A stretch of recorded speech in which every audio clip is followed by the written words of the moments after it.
Yeah, if you must. Okay. Yippee. Welcome back everybody. To the next game. Wow, we did nothing happened last time of big importance, right? But we should have somebody recap anyway.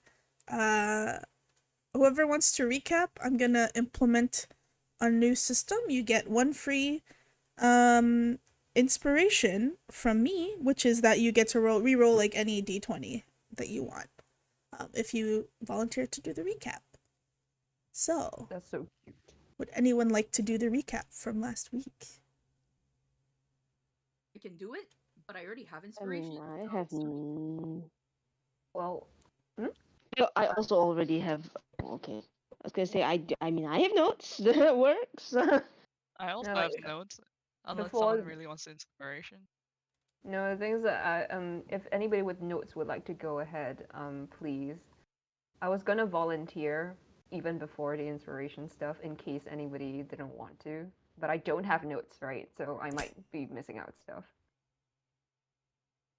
Oh, you can go ahead then there. We can probably add in if you True. miss anything. What I remember of the battle at the seaside bar, we were just here bing chilling, and then all of a sudden beset by bandits on all sides. Like what the fuck, right?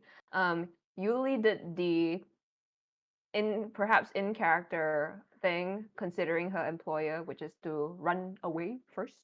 So she wasn't part of all of this. Meanwhile, all the bandits were like civilians. Will besiege them first. Tossed a Molotov cocktail into the bar, which set a portion of it on fire. One of them conjured up a wall of flame on the other side, blocking off all exit towards the sea on the left side of the map. The other bandits, some of them, some of the fire did take out a couple of innocent lives, and also hurt, I believe, Oberon, who was closest to the flame. He dashed outside to see what was going on, concerned about Captain Roman, but did not manage to see the captain in the middle of the chaos. A What was notable was that in the middle of all that fighting, several things were happening at the same time. Southwards, a cleric had come up to support the people that were attacking the bar, namely someone that seemed like a bandit warren of some kind, a leader kind of character that had barged in, held back only by, I believe, Bigby's hand by the old barkeep. In the meantime, at the back of the bar, there were noises that were overlooked for a couple of rounds, but somebody had been trying to break in into what appeared to be a tiny storeroom for quite some time now, rummaging through the barkeep's private possessions.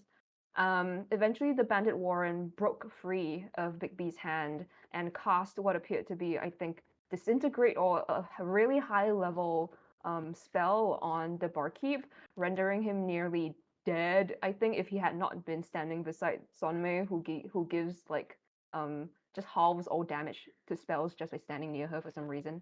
But this collapses Bigby's hand, and now the Warren is free to move. Um, in the meantime, the people at the private storeroom out back had managed to successfully undo the arcane lock on a seal to a safe and were making their way out, seemingly with something in their arms. This was an act caught by, I believe, Kevin and Avani, as well as Oberon, who were all kind of nearer to the back. However, Avani, ever a protector of the people, decided maybe not chase after rogues who are running away, instead help civilian dying in fire, and went back to the bar, leaving the bard rogue duo to deal with the people out back. The cleric, in the middle of casting a spell, was stopped abruptly by Sonmei crashing through the window and stuffing a mute berry into her mouth, rendering her, as they say, mute. Um, the cleric then shook her staff angrily at them and ran away. The cleric then was picked up by the bandit Warren, who had a moment of heh heh heh. I've received a message from our fellows. My job here is done, and jumped out the window. Grabbed the cleric on the way out. Picked up the rogues who were running away with the stuff. The rogues, however, I believe Oberon managed to lasso one of them with his rope of entanglement, And for a brief moment, as the bandit warden prepared to cast plane shift or something of that like, it seemed like Oberon was going to be whisked away together with them, but the tug on the rope was too strong. However, the rope loosened, Oberon left behind on this plane as the assailants vanished from view. In the aftermath of the battle, we asked the good barkeep, what the fuck happened, man? Why were they here besieging you? What was in your back room storage that they were looking for after poking around? We discovered that the barkeep was a old member of an adventuring party sometime back and had defeated what appeared to be a big name devil, um, and kept its head in his storeroom as a prized trophy and perhaps future potential bargaining chip.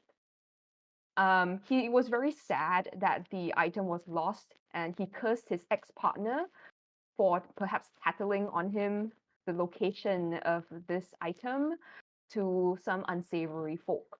In the middle of all of this, Captain Roman stumbles his way back soppy into the bar after Oberon messages him, "Hey bro, where are you? We're kind of worried."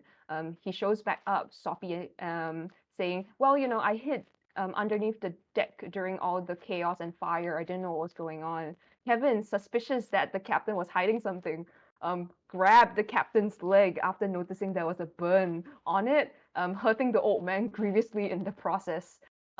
This was the situation was immediately diffused, I believe, by Hako and Oberon, who were just like, "Bro, what the hell are you doing?" And sitting the captain down like normal people do. There was an old man yaoi moment, I think, at the back as the captain nursed the barkeep.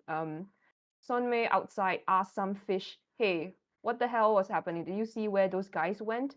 And the fish said, "No, we didn't really see where they came from or where they went, but they didn't smell of this plane." So the party theorized that maybe they're devil related, and since they came here to nick a devil's head, right? But we don't know for sure. Later on, Oberon prayed to Tree Beats using his government assigned name, and asked for any guidance or assistance. Tree Beats was able to offer some cryptic advice, as gods are wont to do, stating that these people aren't really from his domain, and TBF, like, he's pretty happy if they don't ever fucking come back, because, like, what the hell. After that, he leaves Oberon with a message to tell a member of the party that the timeshares are opening again. Please visit, smiley face. And that's where we left off, I think. Did I miss anything? Just a quick point of clarification. Yes. For Oberon praying to 3 beats, Yeah. the 3 beats clarified that the rogues who attacked were not of this plane. Yep. And so they left to the Silk and the Stutter's realm to Yes. bring the preserved devil's head to the Silk and the Stutter. And Yeah. 3 beats was like, please bring it back if you can, because this is not very good. And Yeah. then, of course, a member of the party that to pass on the thing about timeshares opening again was, of course, to Sammei. Not that Sammei maybe kind of understood, I guess. So we basically left off with all of us going, beach party, but yeah. Yeah. But that was us planning for our next moves. And yeah, I think anybody else, I think that's it.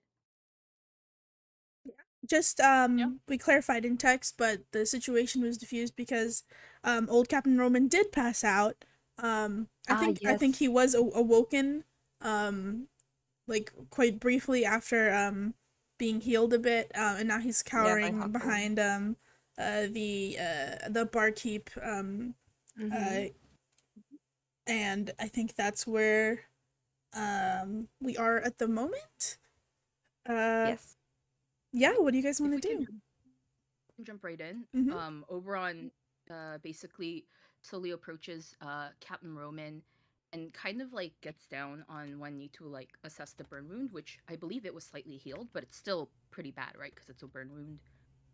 Yeah. I did lay on hands. Kevin did healed for like also 8 points or something like that, but still pretty I think it fucking was bad. 5. Oh, okay, 5. Still, Yeah, it was pretty the bad. minimum amount that you could heal. Actually, you rolled. Yeah. Cool.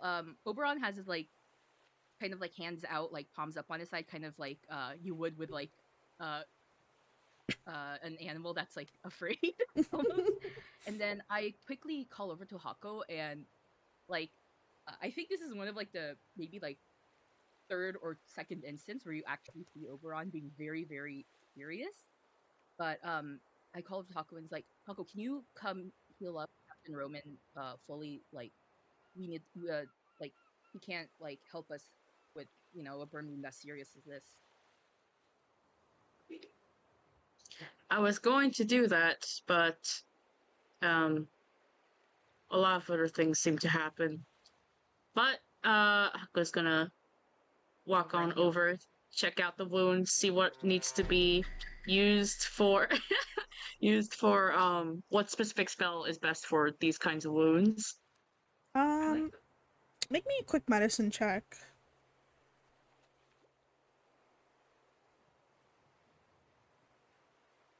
Yeah, it's not that hard to 12? tell. You can heal him with like magical hit points. Obviously, which you guys have done, which he is like very thankful for. But something like a fire wound. This is a magical wound, like for starters, and it still hurts even after it's healed. Something like probably lesser restoration would make it so that he doesn't have to wait basically a whole long rest to like feel better about the huge burn wound on his leg that's been trifled with. Yeah, that's fine. Then I'll cast Lesser Restoration on the old man. And be very gentle, because burn wounds are not... Yeah. Yeah, trifled with. Okay, while Hako is doing that, Oberon's still kind of like down on like one knee, and then he looks up at Captain Roman with very, very sincere eyes, and is like one hand on his heart, and is like, Captain Roman, I sincerely apologize for my compatriot's behavior.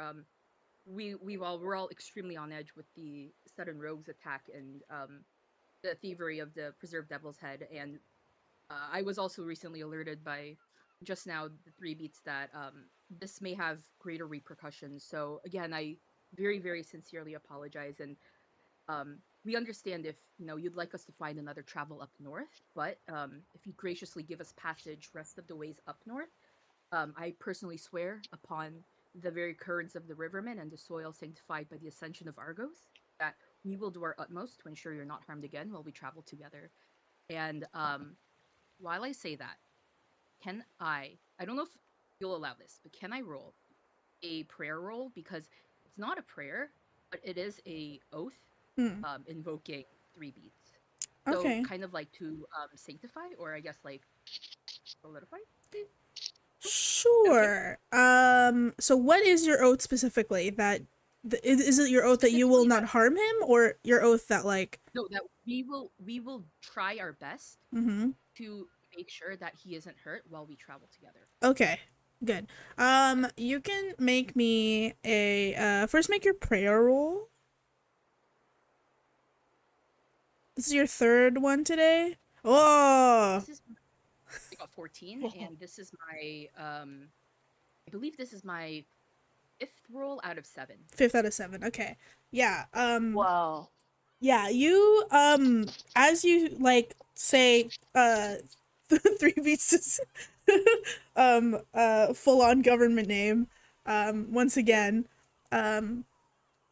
sort of like the wind chimes that are like I think I mentioned earlier you heard them, they're like at like right here, you hear them like the wind sort of pick up again, and they start swaying lightly, almost like as if they are in chorus with your oath to Captain Roman, and you can make me a persuasion check with advantage. Right. 27? Yeah, you see Captain Roman, he sort of like sits up. Hako's like lesser restoration has mostly, and like the healing has mostly like mended the like pretty gnarly looking wound on his leg. he sits up a little bit. You see Casimon sort of like helping him sit up. And Casimon gives him a look, and the Captain Roman sort of like shakes his head lightly before he turns to you, and says, "Well, I did say that I would get you over to the tabernacle, or at least Nuremberg, safe and sound. Um, and I guess I didn't uphold my part of the deal with the safe and sound bit, considering." And then sort of gestures, but you know, these are things we can't control. Um, I Ron appreciate nods in agreement. I appreciate the guarantee though.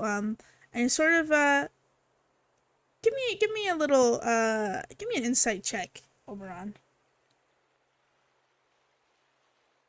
15. You can see he gives you like a nod. He was like particularly moved when you like brought up like the creed of like rivermen and sort of the honor of like, you know, the work that is transporting and navigating on the rivers. He says like, I know a river boy when I see one, so I'll take you up on it this time. It's not, you know, it was everyone was on edge. It's all right. Y'all are welcome on my boat. And I'll take you up to Nuremberg. And it's well, let's call it square. It's fine.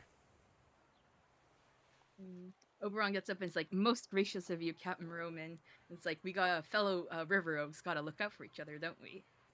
That we do. The silt is never kind, until it is. And then she's a bitch. But that's what it is. And he sort of like tries to get up and like trips on a little box, and then you see Casimon be like, "I told you to get up." And he basically like hikes him up on his shoulder and is like, I think once we gather the dead, I'm going to send a message up to the watch that's close by. Well, it's not really close by, the Nuremberg, so it takes him some time anyway. But I'm gonna send a message up. Someone can deal with how to do with the bodies, but I'm going to take this old man and head home for the night, and how say we just meet up back in the morning. You're free to stay in the bar, whatever's left of it, pitiful old sack of shit. And let's just sleep this shitty night off. We. We indeed. Well, they got what they came for, so I don't think they're coming back. No, I don't think those bitches are coming back. I just fucking. I knew I shouldn't have told him as I put the lock and made the locks at my birthday. It's a word of advice to all of you who is interested in dating. Don't date a 7-foot furball man with nipples as hard as stone. They will betray you, and they will tell everybody where your valuables are. And it's truly just they are seductresses, and you see Captain Roman, like, who's like still slung on Casimon's back, just like take a hand and like cover his mouth. He's like, I think we're gonna go lie down now. Let's go, old man. Let's head over there. And the two are gonna like walk out and onto the beach and like head out back to Casimon's house, which is like couple of meters away. There's like a hut in the woods. It's not that big, but you know, it's a nice hut. And they're gonna head off, leaving the place to you guys if you'd like. Well, I immediately look around, and Kevin is nowhere to be seen. So I'm like, I ask around, let's see where Kevin Summoning went. I think he went out to stare soulfully at the water to reflect on his actions. Okay. I need to go talk to him. Oberon's gonna go head out to talk to Kevin. Can I do that? Does anybody else want to do anything in the meantime, or talk to me, or follow me, or whatever? Yeah, is there? I guess. What do you guys want to do? Sanmei will do the practical thing, which is gather the bodies and place maybe like a tarp over them so they don't, you know, like be out there subject to the winds and rains. Okay. What is Hako going to be doing? Hako is going to hold on. Sorry. Are there other people out there who need help, or are they just kind of? Is it just this one person? So there's 2 survivors who are still at the bar. These two. This person is sobbing pretty deliriously at this one dead person who basically like was in a wheelchair and could not run away, and so they tried to hide, and one of them got toasted. And so they're pretty distraught outside. You guys can hear just the faint sobbing from wherever you are on the pontoon. Space. I think they're gonna very awkwardly kneel down beside them and just kind of they're kind of like they want to console, but they're also not sure, so they're just going to kind of like is there, I guess, whatever the equivalent of like a quiet like prayer send off is, like a pay respects kind of thing. You know what I mean? Do you Just have, very quietly. do you have gentle repose? You could do that. I wonder if I do. Hold on. I don't know if I got that prepped, but I don't think I have that prepped, unfortunately. That's okay. Wait, I feel like I should, but that is okay. You can just just pray kinda normally like as a cleric. You can just pray Yeah. normally. Yeah, I'm a cleric. Is it- You know, pray normally.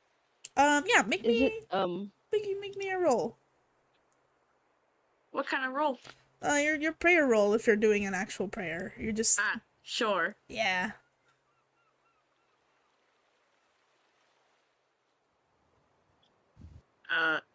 Wait, is prayer of religion or is it? It's a 1d100. D100. My bad. D100. It's okay. My bad. Okay, let's see. That's how little Been Hako a prays. while. Hako's like, I don't do that That's how shit. little Hako prays, man. Okay. Wait, isn't Oh, gentle? Jesus Oh my Christ, god. Wait, are you? Have a good night, Kate. Isn't gentle repose always prepared? Is it? I don't know. I was just Depends asking. on the subclass. I don't think, surprisingly for a death cleric, gentle repose is not automatically prepared. That's so funny. Yeah, Yeah. you have to so intentionally funny. prepare it, I think.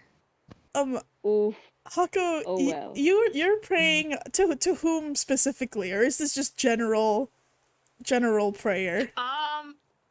Since lingering's the death homie, technically it's kind of like may their soul have a safe journey wherever that may be going. So yeah. So they're clearly not used to it. Yeah, you kneel next to this like pretty distraught person. I think what did I say they were, the halfling? This pretty distraught halfling. Yeah, that's what I was going to say. Hako is praying to the lingering in an instance of death, and I think this result is so appropriate because the person that you end up reaching on the other line is the deity of death, but it is not the lingering, and they are quite acutely offended that that they received your call instead.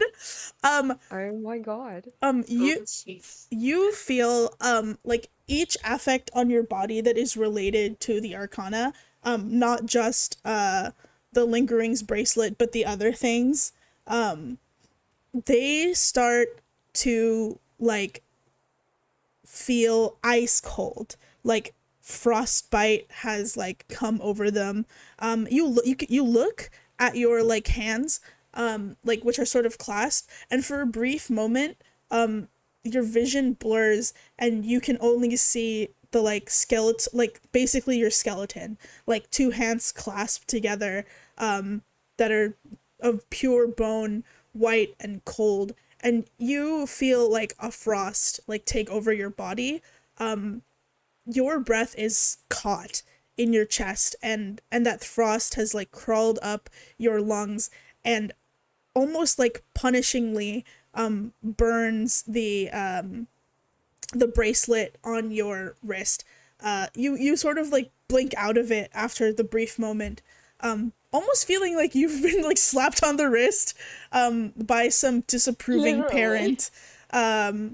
But the moment passes. You don't actually take any harm, but you feel a little cold, a little worse for wear. And as you sort of sit up, you feel like a cough catch in your throat.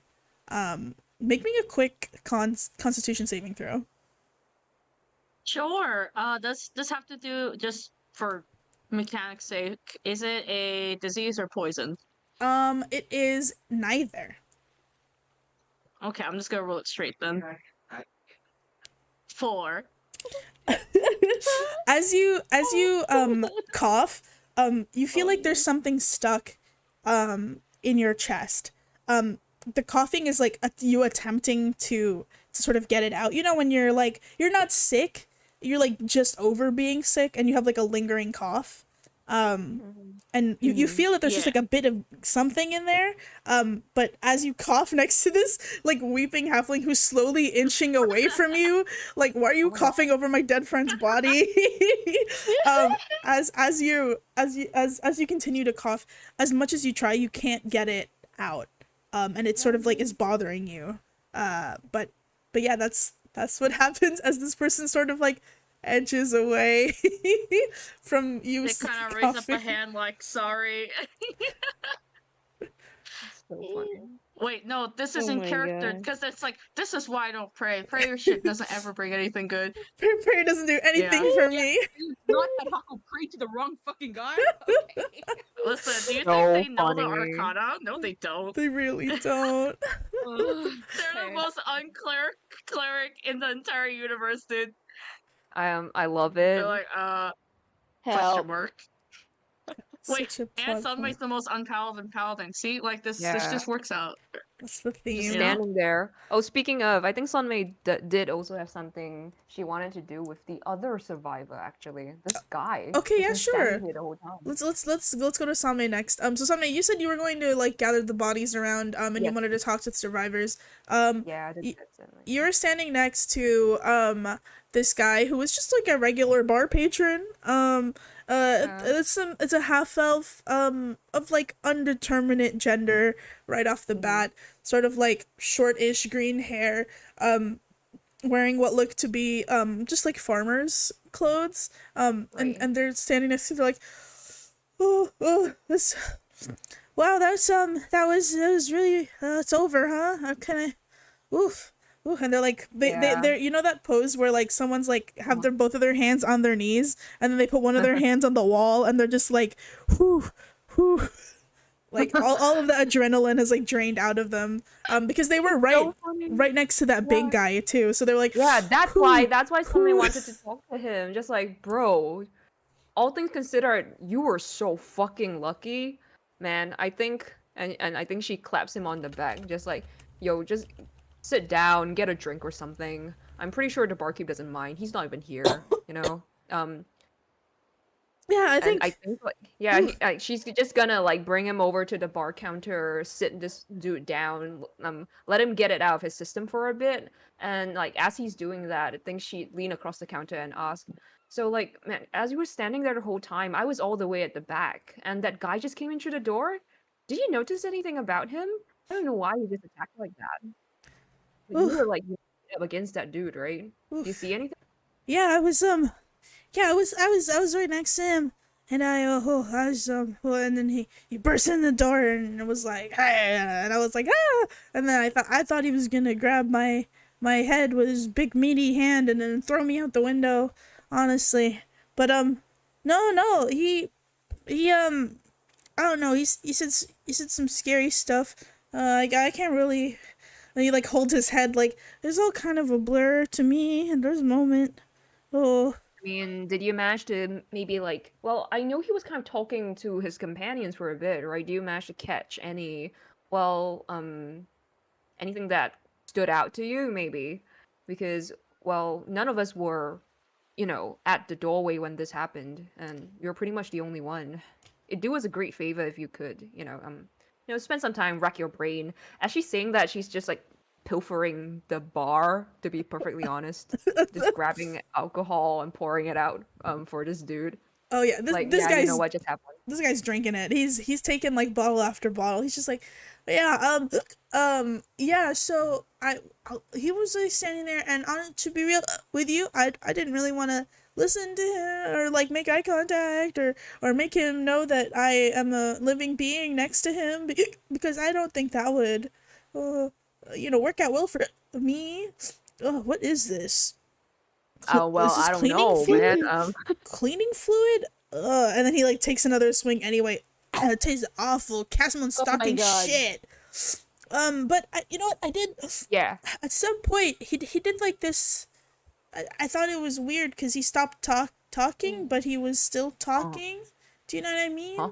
He did this. Like his He did this mouth wasn't thing. moving? Yeah. It was moving, but like nothing was coming. He did this, and then you see the half elf takes like 2 fingers and then like taps it to his like ear, and he says like he was like tapping at his earring, and his like mouth was moving, and then after that, like a few minutes after, not minutes, maybe like seconds, it was all kind of like a blur. But like after that was when they decided to jump out the window. You know what I mean? Yeah, like I kind of Avani will swap out the cleaning fluid for an actual bottle of booze she found in the store. Oh, that might be better. Like, Yeah. maybe you shouldn't be drinking that. Swaps it out. To be Yeah. honest with you, Casamon probably just does same shit in both bottles. And then he like drinks some more. All right, just take your time, dude. I think Sonmei would sort of look at this dude and just like, well, after all this, I guess you'd better be off. This is not somewhere you want to stay, I think. Yeah, You probably want to leave. he like looks at you, it's just like, you trying to kick me out? You want to stay? he looks at the dead body that's in the the doorway. He's just like, Yeah.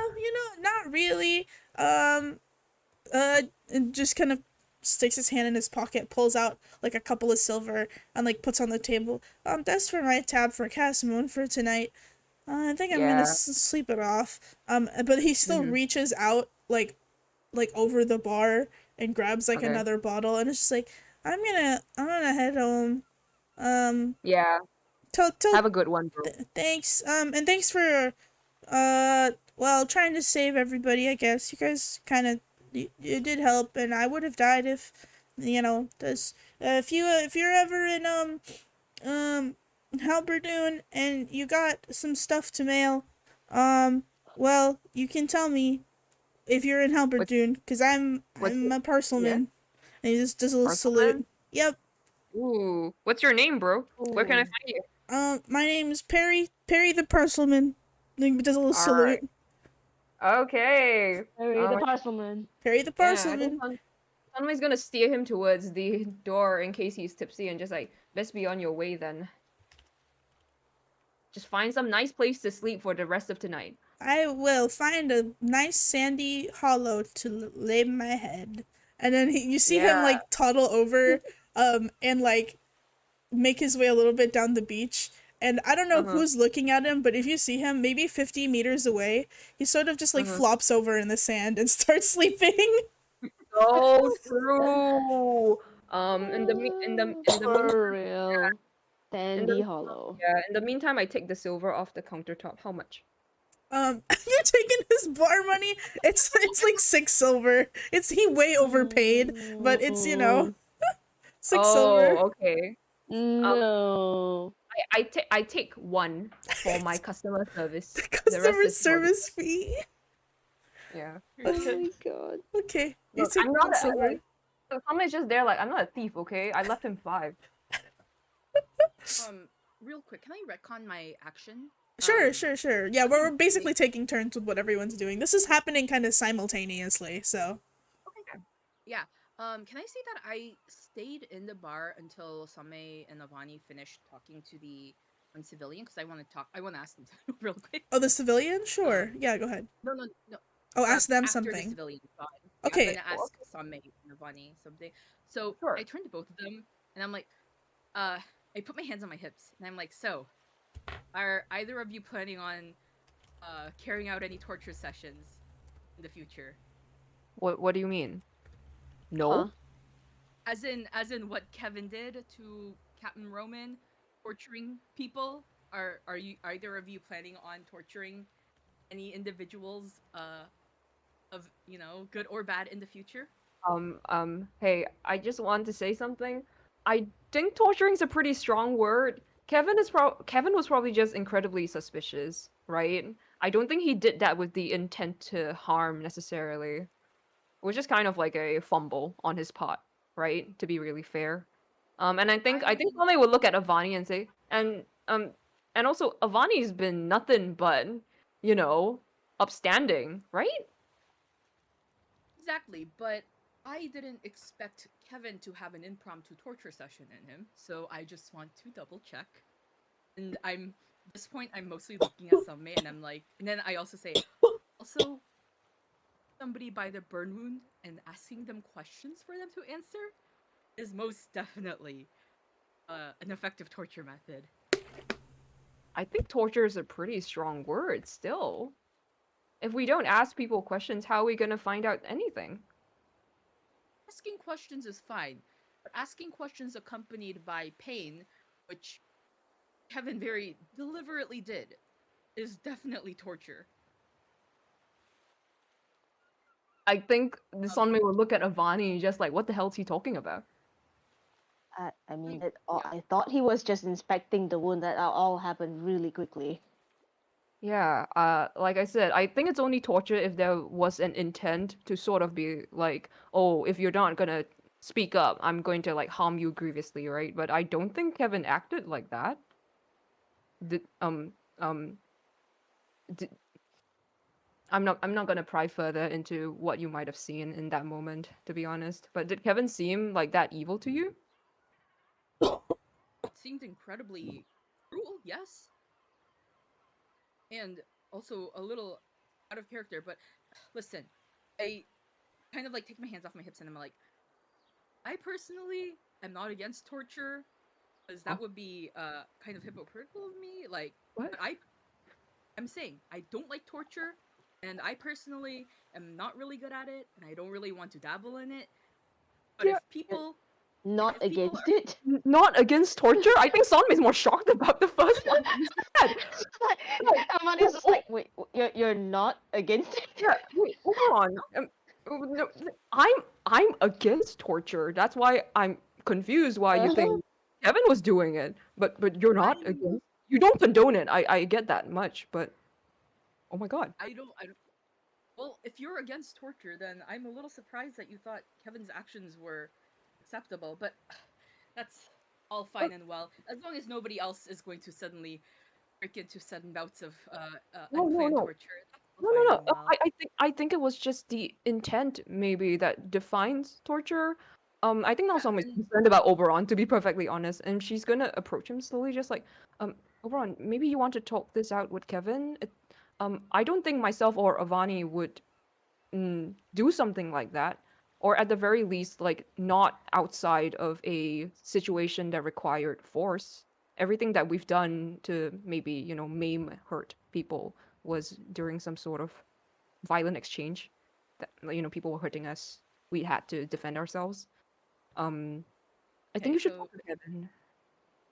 I'm most definitely going to talk to Kevin. I just wanted to ask in case I needed to prep anybody else in Torture 101, and then I kind of walk out. Um, and then I go. Okay, I walk out the door and I see Kevin. He's like right across the here. Then I walk over and I sit down across from him. Okay. Kevin's like, I guess there's like still food on the table, and Kevin just stole somebody's drink and just sipping on that. Like, Mhm. just kind of throws a Baron a look and just keeps drinking. It's out there, no one's drinking, so like he's not letting it to go to waste. Help.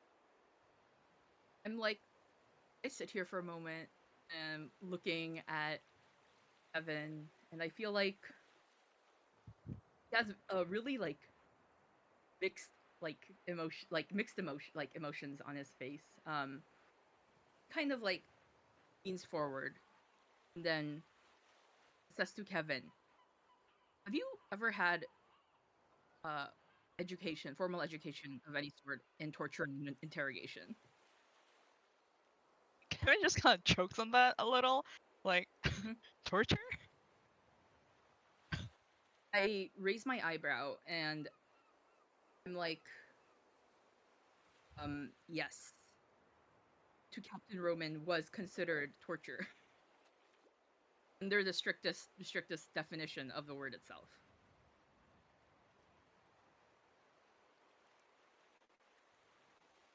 And then Kevin's still choking on his food, right? Yeah. Okay, yeah. Kevin's still choking. And then I just kind of let out a deep sigh and I'm like, look, Kevin Samvenim, if you want to torture other people on their continuous journey to unraveling this big mystery thing, I'm not going to stop you unless you break one of the 5 fundamental rules of torture, which you've broken number 1 very grievously tonight. And I don't know if you realize this, but I feel like I should probably at least tell you what the first rule is so that you don't do it again. And then nothing from Kevin, right? Charles, Yeah, does Kevin Kevin want to is talk? just at this point just kind of like looking a bit baffled and just let you continue just to hear out what you have to say. Okay. And then I kind of sigh again, and then like, rule number 1 of torture and interrogation is you don't ever torture somebody currently providing you with essential services. That includes food, transportation, housing, finances. So unless you're planning on either slitting their throat after torturing them, or no longer acquiring services from them after you finish torturing them, or you have a memory modifier at the ready, do not fuck with the people who are providing you with essential services. And I'm like, kind of like ruffle my wings a little bit. And then I'm like, I like Captain Roman, and I think he's a swell man, but I still don't like, invoking the Arcana to swear like oaths to people because, that's some serious business. So I'm glad that I was able to smooth things out with him afterwards, and we could get our ride, all the way up to Nuremberg. But in the future, please, Kevin Sumbening, don't at least follow rule 1 of 5, which is don't torture people if you're basically getting any sort of essential services from them in the moment. Do we hear? And then By the way, do we hear like Hako hacking a hairball in the background? I feel like Kevin is They're drunk and We it's hear that? like Avani will like try to pat Hako on the back to help dislodge whatever that is. Yeah, maybe the rest can handle Hako while you guys have the convo, you know? I think Haku's too far. Monica, what do you think? I think Hako's too far. Yeah. Because Okay. when you were here, I said you couldn't like see or hear stuff that was happening here, so I think it's a bit too far. Okay. Plus with the sound of the waves. I don't also think Hako is coughing like like Hako's just coughing quietly Like a normal- like Hako does. Okay, just checking because it's a BGM of Hako hacking. No, I think it's just Just like, very wait. faint BGM.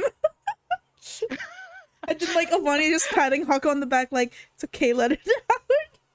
what are they? I will move my token so that like I guess we've moved over here. I like the now. idea of the 3 of you patting Hako on the back, but also like every now and again peeking at whatever the hell is happening here. Okay, like the female presenting half of the party is now like, I don't know, man. I'm kind of worried about the boys. I'm scared. deeply concerning. Okay. Well, at O'Brien's like TED Talk, Kevin's like um it's like kind of lost for words and then continues like okay, thank you for the lecture, O'Brien, wouldn't you? Um I mean, okay, yeah, sure. Okay. Everyone's just kind um of like, okay. Is there another what like cup or drink on the table? Yeah, there's a bunch of like drinks everywhere. Okay, yeah. Everyone just grabs one and like, what is it? One shots it down. It's like, oh, what a night. and like when you're doing that, like Kevin kind of continues saying, I feel like I feel like you've revealed more about yourself, to be honest, with all that rules about torture. I would I don't know if I was trying to just, try to encourage a more honest answer with a bit more active questioning. Because you don't find it suspicious at all with everything that's been going on. That a guy the man says that he's been hiding under the pier and then somehow ends up with a burn on his legs while he's in the water. Everyone side eyes him. What? No, no. Everyone side eyes him and is like, no, I don't find that suspicious at all, considering that I was the one who was also burned by said wall of fire. The Captain Roman, said he was also burned. And considering there's a lot of chaos going on, it's, it does seem pretty in line with what he said. Also, um, what is it? I'm not. I don't quite understand what you mean by. It seemed like you were more concerned. I was more concerned about myself with Captain Roman, because as far as I understood, we are all together on this boat going up towards Nuremberg. So I was basically trying to make sure that we didn't lose our ride.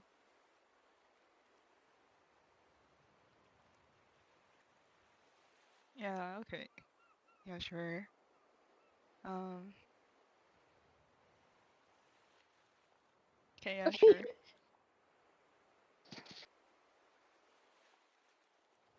Kevin Um, is like, okay, red, blue tick. I'm just trying to think of what to say in I character. know, What would I right? say? Hashtag. What would you would say?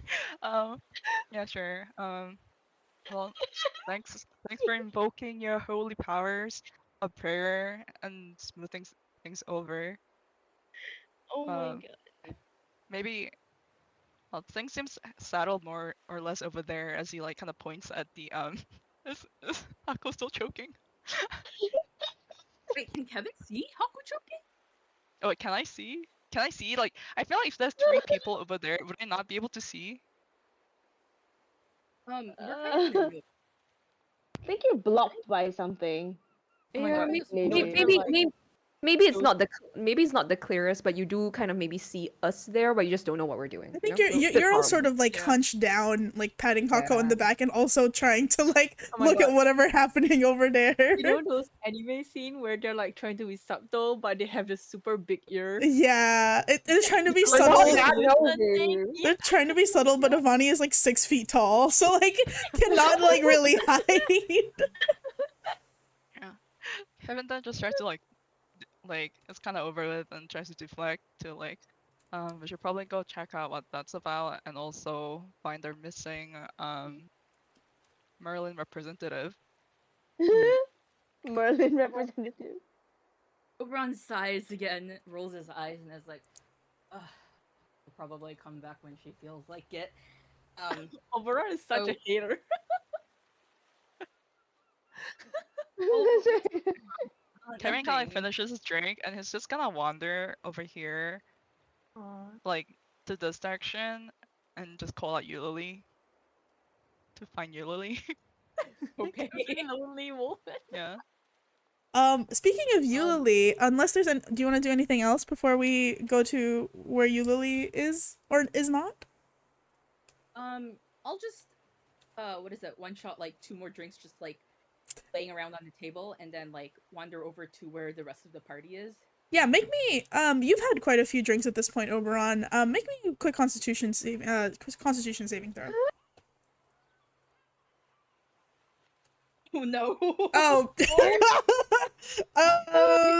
Yeah, it's been a long night for Oberon to Aasimar. So accurate. Yeah. How ass does he look as he rounds the corner? As he's walking to you guys, you see Oberon almost fall into like this hole in the floor. Like, Oh my god! just barely, like, I think one leg falls through and he's like, oopie, and then he like pulls it right out. But it was a close call. Dude, He's not think- doing well. oh my god. I think rounding up this scene, I feel like if Sunmei saw Oberon sort of like teeter-totter, I think she'd go like save him from a hole, like real.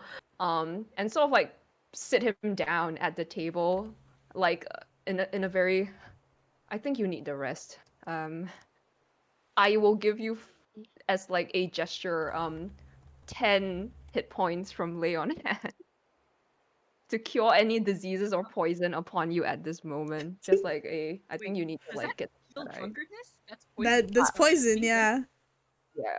All right, so I'm immediately sobered up and I'm like, oh god, I wish I was drunk. Suddenly looking at him, just like some things you need to deal with your eyes wide open. Just sit down. Like my eyes are much too open and I wish they were closed. But I kind of pat Samei's arm as in like a gesture of thank you, and I will happily take the hit points. So I'm back up at yeah. Yeah. Just Alright. we'll just sit down as we wait for Kevin to retrieve Yuli. Yeah, Haku's still coughing away. yeah, Hako's still coughing. Hako's, I think, like, went from, like, to, like that, like, trying not to be loud about coughing, but still kind of, like trying to push it out. Okay. Can I I was gonna say Avani will like pass you some. We'll pass Hako some alcohol to see maybe if we can dislodge stuff. Yeah. Let me activate my ass. I'm sorry to do this to you, Yadi, but I may or may not have given Hako magical asthma. Magical asthma. Yeah. Oh my god. Would you To like match the player who has real asthma? Yes. Oh no. Alright. can I roll Immersion. No. can I roll my Immersion. religion roll to the lingering? Can you what? Can I roll my 6th religion roll of the day to the lingering to ask them to heal Hako? I'm gonna tell you, it's gonna be very difficult, but sure. Okay. Let Like, them The day is ending anyway. I was just saying the day is ending anyway, right? And Yeah. You might Does as it well use resets? them. yeah. And it resets, so yeah. I kind of like look at Hako coughing away and barely let out another sigh. What is it? Put my both hands palm up, I think, which would be like the most standard mode of like Asbrian prayer, as Mhm. per your details that you've DM'd me. Correct. And I'm like, oh, blessed lingering, please heal or heal good. Out loud! Out loud! He's not whispering this. He says this out loud. Prayers. They Oh, snap. no. They're like 30s. coughing and they snap their head towards him. What the fuck are you doing? I'm like, it's a 36. What does that 36 do anything? No, unfortunately. You feel the sort of like, you feel almost like a pair of like other like mirror hands like, closing your hands like into fists. Like Right. this is not for me to interfere with. I just like, at least from me, from Sonmei, as a gesture of, well, since it's nearing the end of the day, you can have 5 hit points from lay on hand too. Just like, maybe I should have done this, but like, I noticed, well, at least it'll get the scratches off Hako, right? It's 5 Mhm. points. But I do not believe this is a Am I D. still coughing? You're still coughing, Hako. Well, okay. They'll pat them with a thumbs up like thanks. It's sort of like faded a bit, but like you can feel there is a tickle in the back of your throat. Okay. Magical asthma. Yeah. Magical I asthma. think Oberon's pretty much this at the table after that. Oberon's not He is very so good. Big tired, day. Yeah. Okay, while you guys are doing this, Kevin, you're walking over there. Oh, these guys are off, gone, bye-bye. You can, make me, before you do that, Yeah. Rain, can you roll me a 1d100? Mm-hmm. Like Kevin's like actively calling like, "You Lily, where are everything's safe." Oh, Whoa. whoa. Okay, Whoa. so, Oh. Kevin, Oh. make me a perception check. Can if I roll a 0, 0, and a 2? That's crazy. I roll a in general 14. on this situation. 14. You are sort of like standing here calling out for Eulalie, and you don't hear like her respond or anything, but you do hear something strange. Like the place you're in, it's not exactly quiet. You can like the perpetual sound of like maybe seabirds in the distance or river birds in the distance, and like waves like lapping up on the shore has like created a constant like background noise, right? But as you're standing out here away from like the lights and the hubbub of like everybody else doing whatever it is they're doing over there, you sort of hear like a rhythmic like dunk, dunk, dunk, dunk like noise. And it's coming from below you. Okay. Kevin's Finding gonna be it. like he's like annoyed and like this rhythmic sound is like also getting on his nerves and he's gonna go check it out. Okay. So where are you going? You said below, like I don't know quite how the structure is like here. When you say below, do you mean like under the floor? Yes, so if you it's sort of like an elevated platform because it's hanging up like over the sea. So you can see here there's some stairs. If you go down the stairs, you can go here and you can see that this is elevated off the sand on some like pillars. And as you make your way over here, make me an investigation or a perception check. With disadvantage because it's dark and Kevin doesn't have dark vision. Well, if I know if it's dark, can I cast light? Yeah, go ahead. That's to, fine. like, try With to just find it? with Yeah. with a flat then. You can do investigation or perception. What's the perception?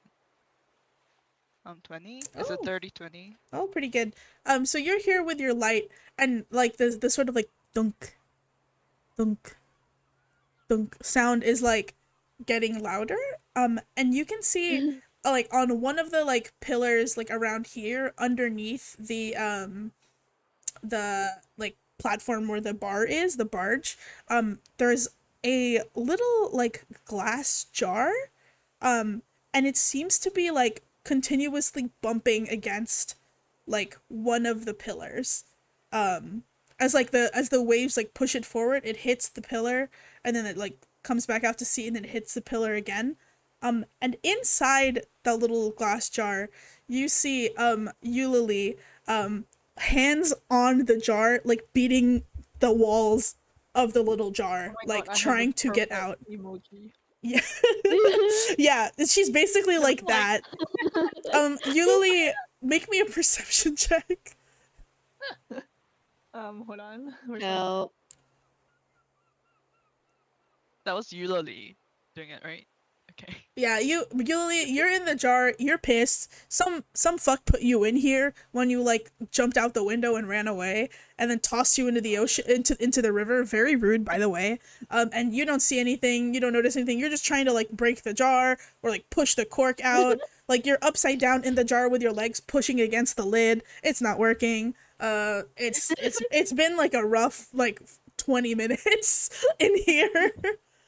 she's yelling inside like, "Let me out, heathens!" And she goes like, "Bang!" She's screaming. Kevin, as you approach, which I'm assuming you're gonna approach, you can just barely hear like like very faintly. Kevin's got like pick up the jar and confused and like, is it like corked? It is corked. And the cork has like this like gummy seal around the outside too.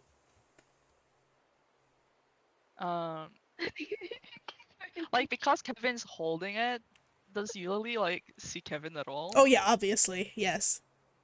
Okay. Kevin's gonna like, are you stuck? Yuli, you can hear it, but because Kevin is outside and you're in a jar, it sounds like, Yuli, are you stuck? She's looking at him like he's dumb. Like, yeah, no shit, brother. No shit, bitch, I'm stuck.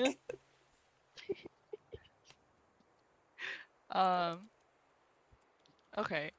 He's gonna assume then like you can hear him, and can you first try to like pry it open despite the like gummy nature by like, I don't know, cutting it or something?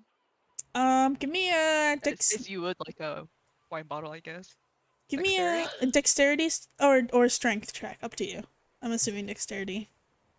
Just a flat. Okay. 9. This that shit's stuck on there. Capital S. In that case, Make me he's just gonna try to. make me a quick perception check as you're staring at this Why bottle. don't you just go back to like Sonmei or something? He seemed busy. 26. This bottle smells weird. Kevin, you're holding it up to your nose now. Normally it should just smell like, I don't know, water. Or like bottle. This bottle smells fucking bad. It smells weird. It smells like rotten eggs and like something has been burning. It does not smell pleasant at all.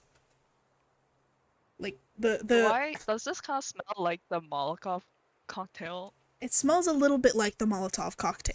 It smells a little more like the what do you call it? The like rotten sulfur smell that people were mentioning. Huh. Okay, in that case, like this might be evidence slash like it might just activate when I try to open it.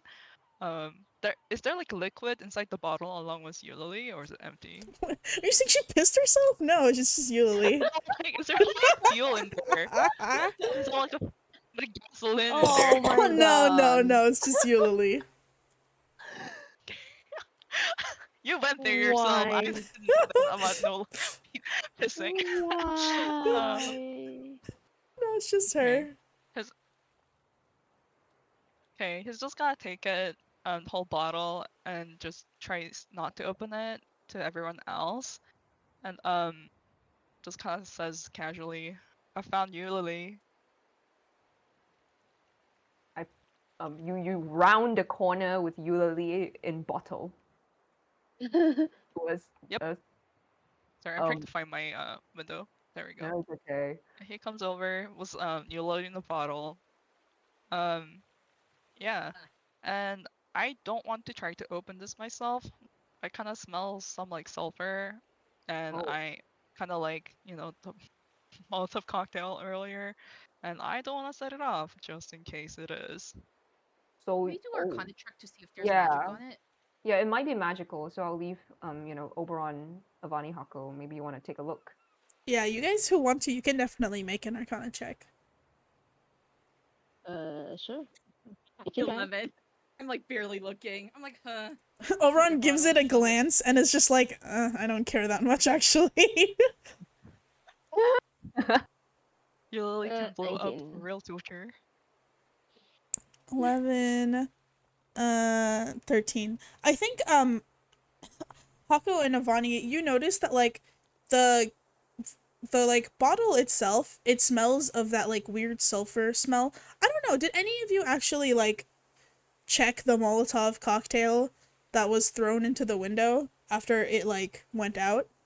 I don't think anybody like actually it remains here on the floor. it remains on the floor. Right. Mm, The bottle itself, it seems to have something like scratched into the glass at the bottom of the like bottle. Some runes that I don't think you guys recognize.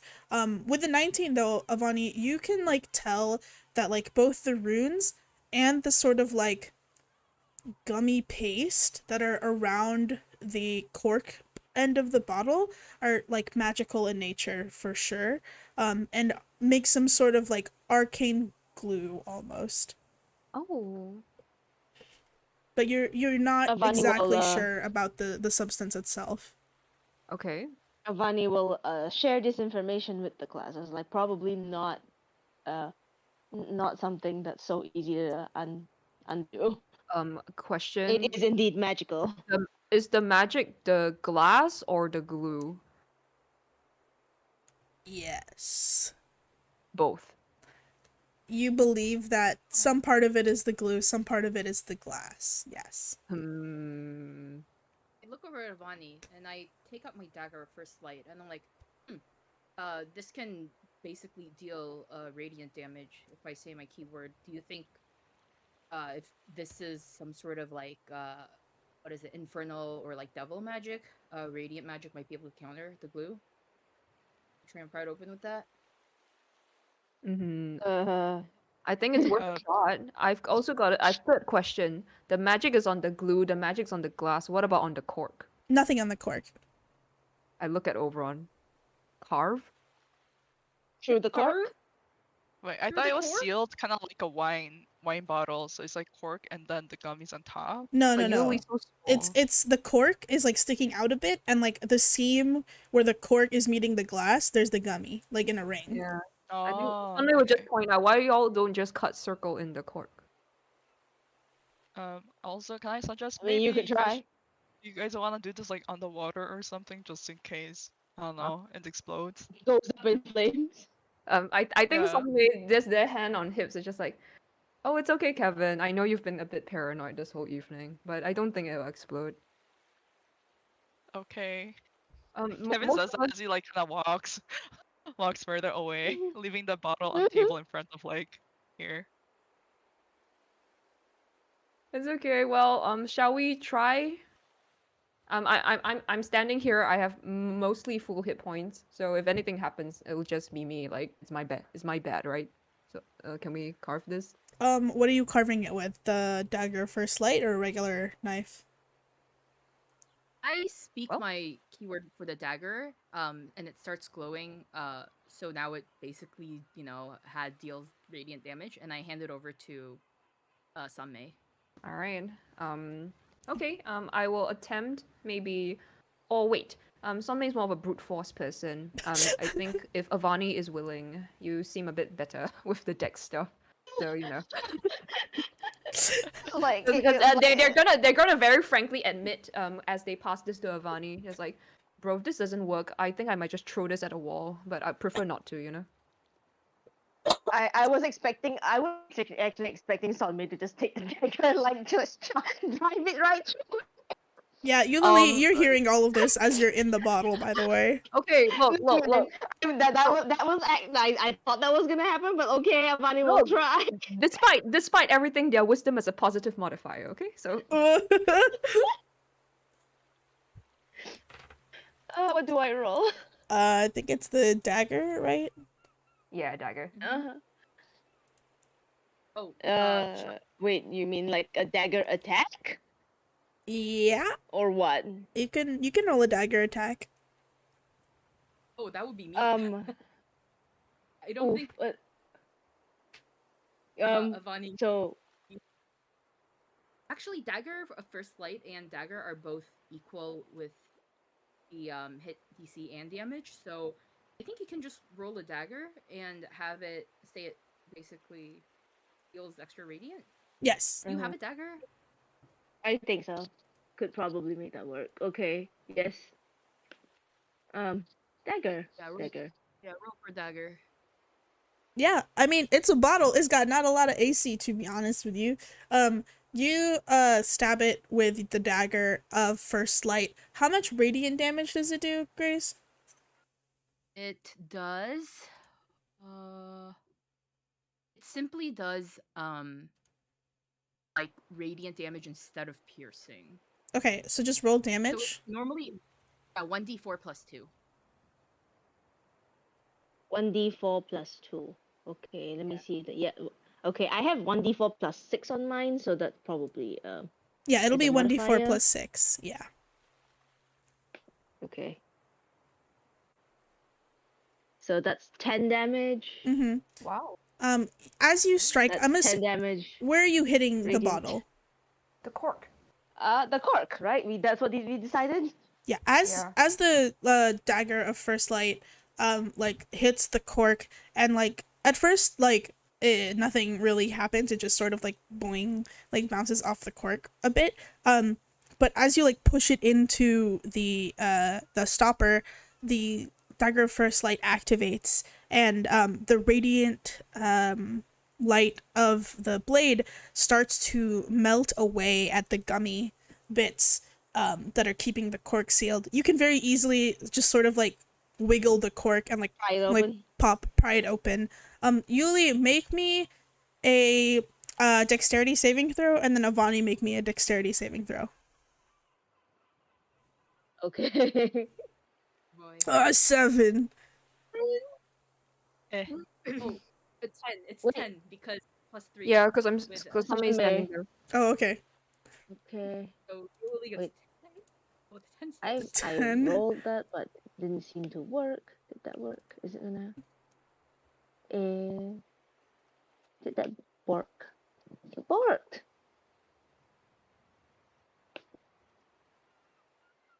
Okay. D&D worked, and I can't roll it now. Can you just tell me what you got? Or No, did it not worked, roll it's at not all? rolling. Oh, rip. It did not roll at all. Let me just manually roll a d20. I had a plus 8. I will manually roll a d20.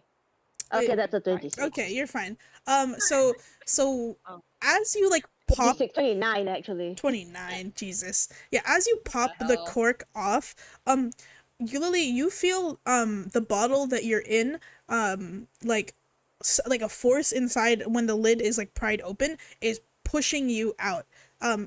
If Avani had not like had such a tight grip on the bottle itself, like you would have known that the bottle would have rocketed out of Avani's hand and basically like exploded backwards as the back sort of seal that's carved into the glass, into the butt end of the bottle, activates. Instead you kind of like tumble out. Avani, you feel like as Eulalie like stumbles onto the table, here we go, boink, stumbles onto the table, now free of the bottle, that the bottle in your hands, you hear like a like clink clink clink as like it starts to crack in a like bunch of places. And as Eulalie tumbles out, the like brief sulfur smell almost smells as if it's like been ignited, and then it like dissipates in the wind, and you can't smell it anymore.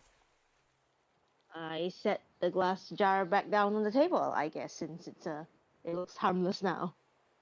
Regular glass jar once again. Regular glass with cracks. Yeah. I'm just you only stumbled out onto the table where I'm sitting at. Right? Yeah, she's Towering sitting on the over her. table.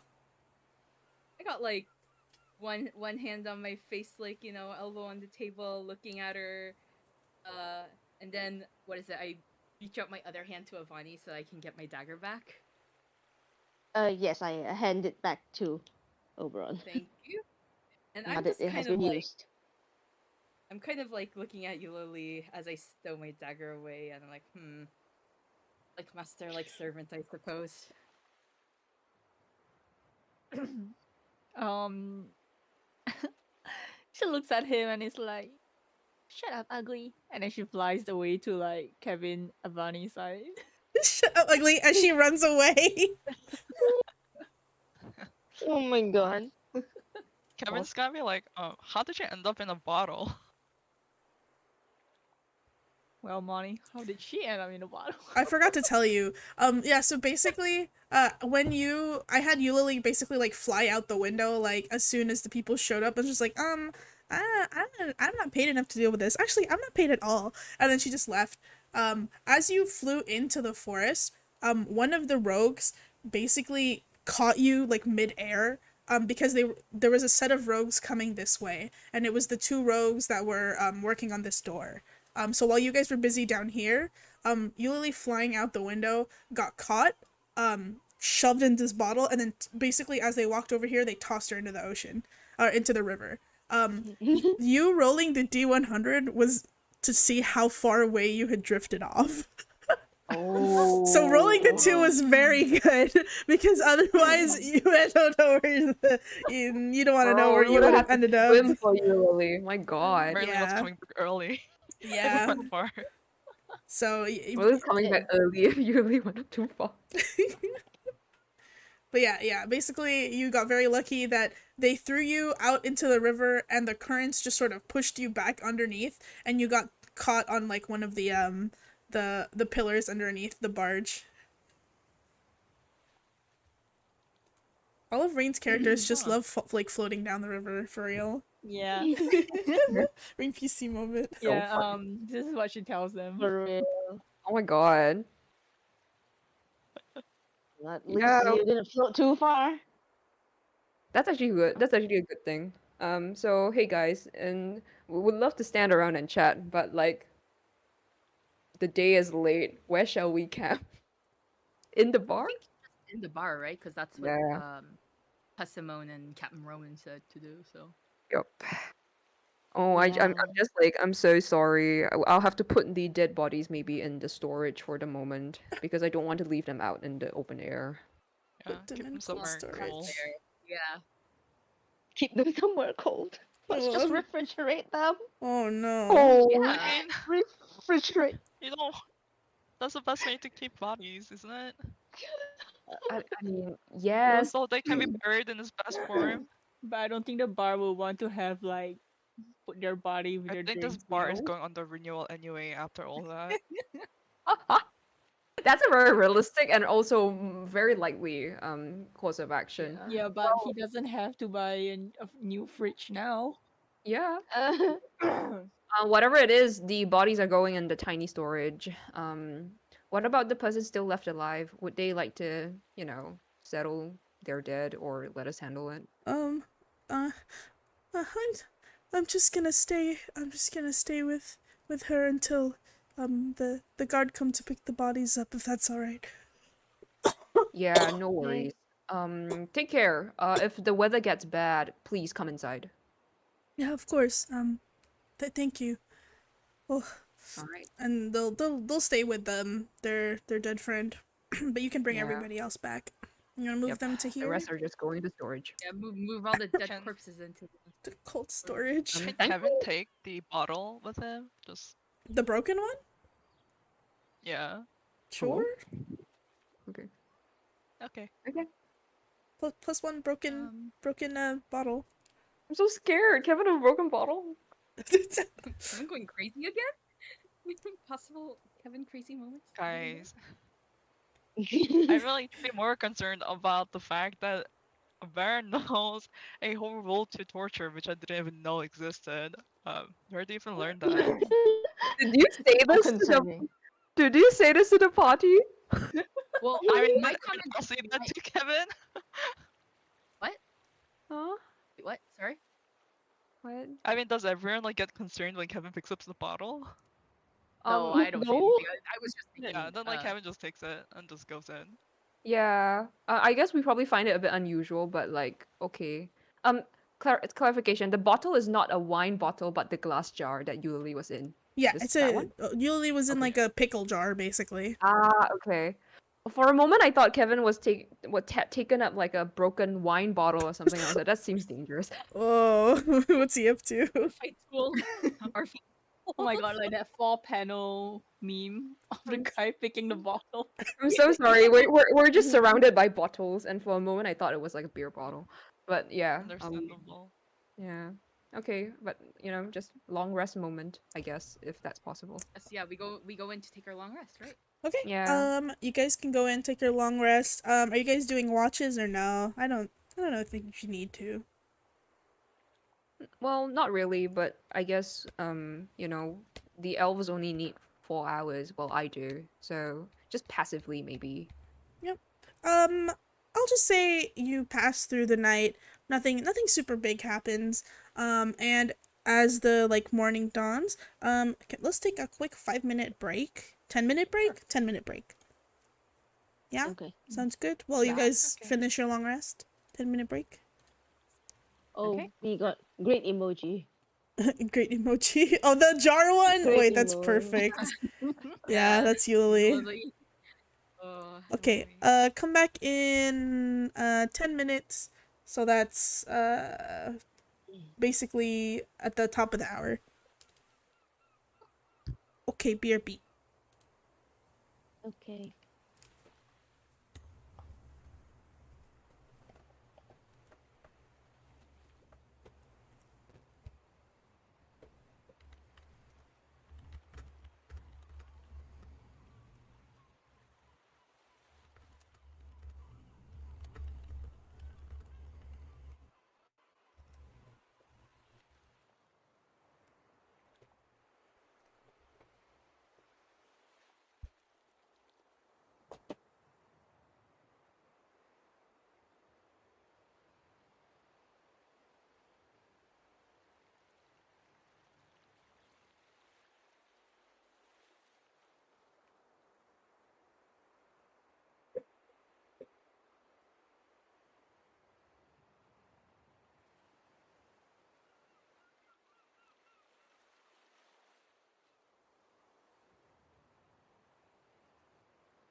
I sent you one back.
Hello?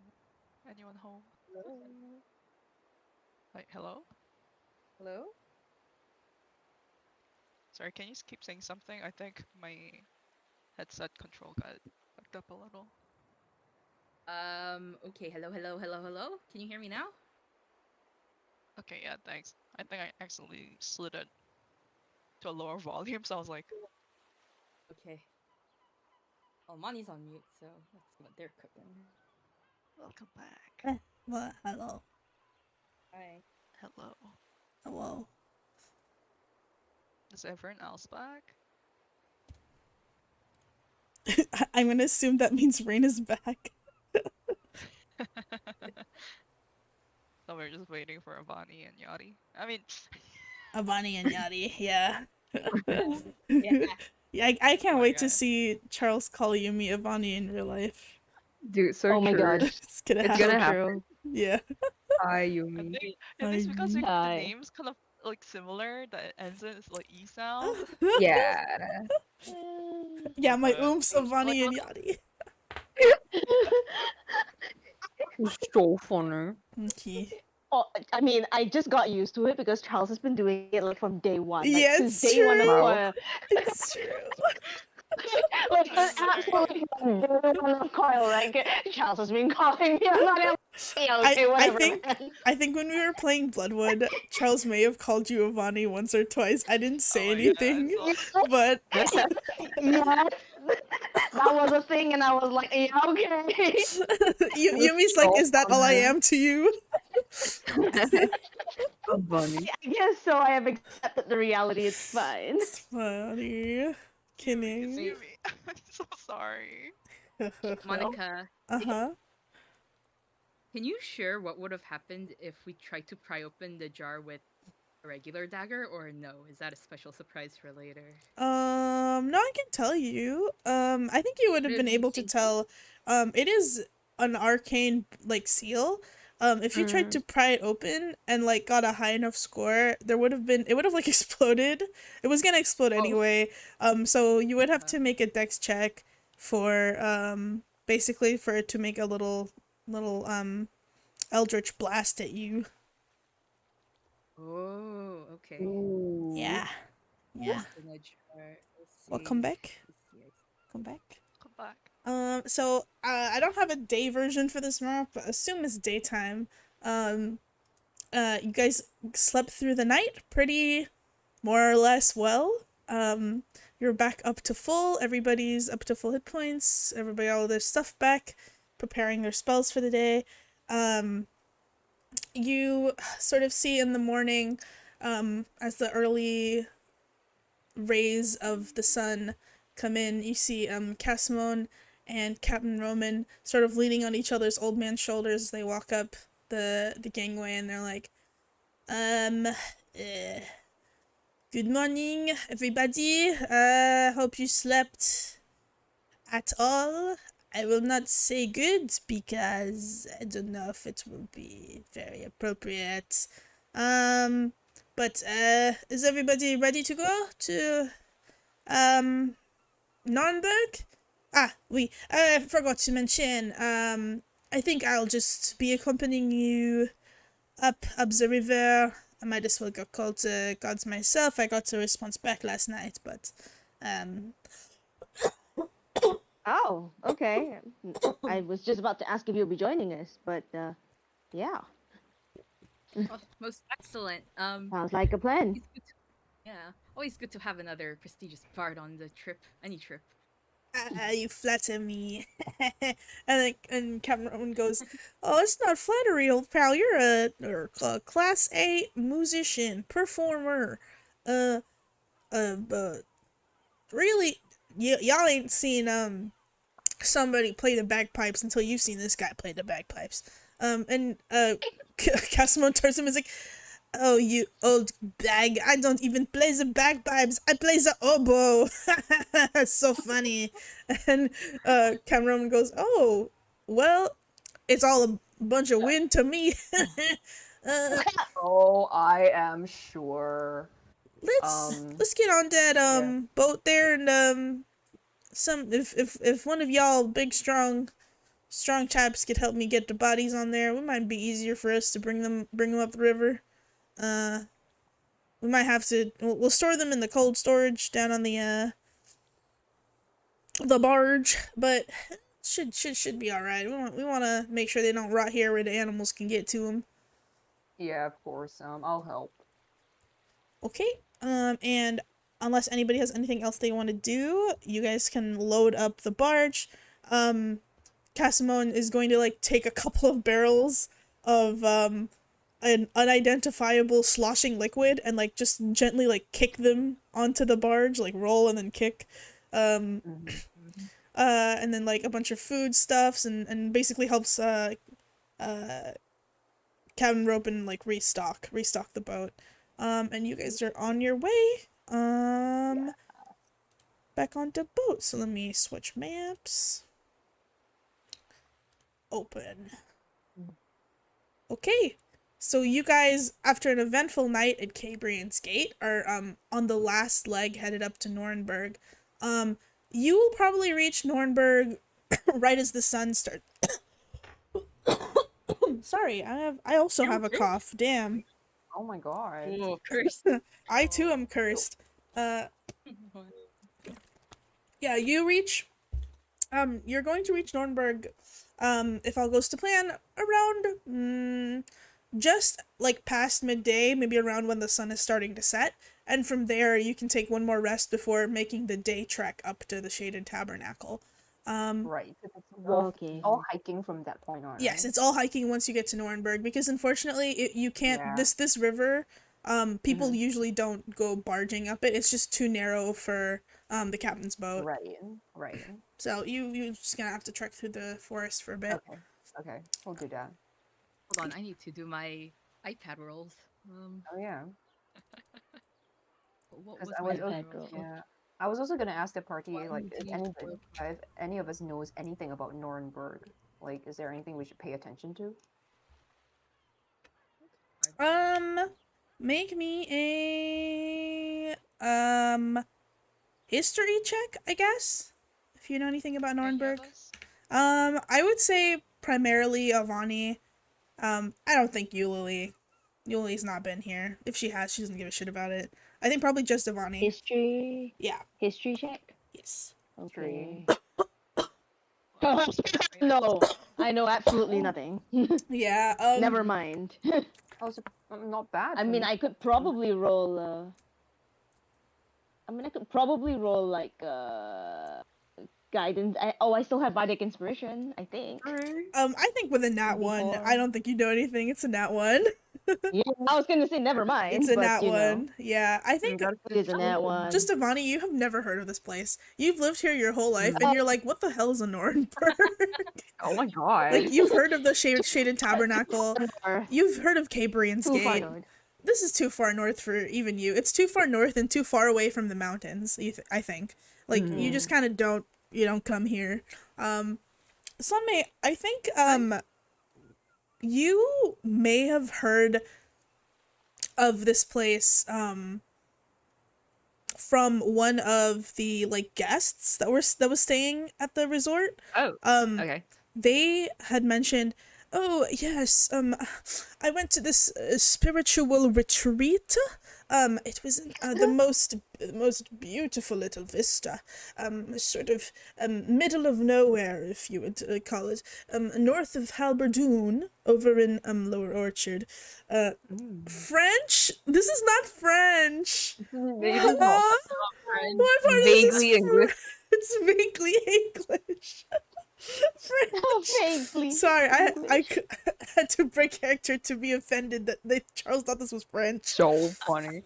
But Oh my god. it's quite a little town. It's called Nuremberg, or Bear, as the locals call it. I think it's just outside that big the big church up in the mountains. Quite dreary place, if you ask me. But Nuremberg, beautiful place. Right by the coast. They've got a lovely bakery where they sell bagels. Which is this silly little bread that's got a hole in the middle. Oh, What will they Wow. think of next? I heard that a lot of people, well, I teleported there myself, because I wouldn't be caught dead taking regular transport, you see. But most people, they'll take little pleasure cruises around Nuremberg, sort of Right. like a little uh, uh nature excursion. We didn't do that because um little Hacinda here, at this point they like refer to what is clearly a like 6 foot long like pure white boa constrictor that's been hanging Oh my around their table god. that they've been Yeah. calling little Hacinda. You remember this Uh-huh. very clearly because this guest was like, what is this? This is one of the Oh, most like more what a interesting character. people. Yeah, like little Jacinta does not like the water. But yes, if you ever are in the area, do stop by. It's rustic, but the bagels are quite good. Wow. So I Bagel. I have this war flashback to this like pompous, rich, white British guest with a boa constrictor, pure albino creature, yapping about how exotic and how quaint and how Scottish Nuremberg is. I'm like, huh. Yeah, yeah. You're like, I'm never going to this fucking place. Yeah, like I don't know, Sunman is just like, guys, I've never been to Nuremberg, but I think it's a really expensive place. And It, I roll a religion check to see if there's any, I don't know, thing of religious note at Nuremberg or like something related to it. Oh, um, literally? you can roll, sure. What was that? I got a nat 20, so that's a Oh, 27. oh, okay. So I think you would not know the most like arcana religious thing about Nuremberg is that it is south of the Shadered Tabernacle, which is like a extremely like holy site. Like that's the most notable thing about it, in the same way that the most notable thing about Oakland is that it is next to San Francisco, right? Like there's no other important thing about it other than it is near the Shaded Apple. Tabernacle. But Awesome. when people call it a quote unquote spiritual retreat, it's mostly, Mhm. as Sanmei knows, where rich people go when they don't want to stay in Shaded Tabernacle. The Tabernacle is like a small but very densely populated place, and so there's not a lot of like, it's not to say that it's poor, but it is like very humble, because a lot of the people that go there, they're there for religious pilgrimage. They're there to like petition the queen if she's there. They're there not really to spend money on anything fancy. So people with like means of wealth will actually just stay in Nuremberg, which is by the coast, so they can probably just take a boat there from the outside. Which also has like a dedicated like there are like instances of teleportation magic that you can use in the coil, but it is exorbitantly expensive to use, much more so than the train, or like the horse. And that is sort of like closer to Nuremberg than it is to the Shaded Tabernacle for this area. Like it is sort of like a rich person's like section of the Shaded Tabernacle. Like it's a rich suburb that's close enough to the Shaded Tabernacle that people will go there. People Okay. who do go to Nuremberg specifically for a quote unquote spiritual retreat, it's more of like a nature, like druidic spiritual retreat than it is like a religious one. Mm. Um, Real quick, on the top of the morning, as we're back all on the boat, I take on my iPad and I'm like, well, do we want to try scrying anyone? I was gonna try scrying Farrier today, see if it worked. 'Cause real quick, Monica, I know you said that Mm-hmm. the scrying on Farrier failed the day before, I believe. Yes. But I know with Count Lapis Strike, you said that Count Lapis Strikes failed because it felt like it was on a different plane, so Mm-hmm. you can't like scry into a different plane. But Farrier, you didn't mention that, and I think it was more assumed that Farrier had a Wisdom save. Yeah. So could I try?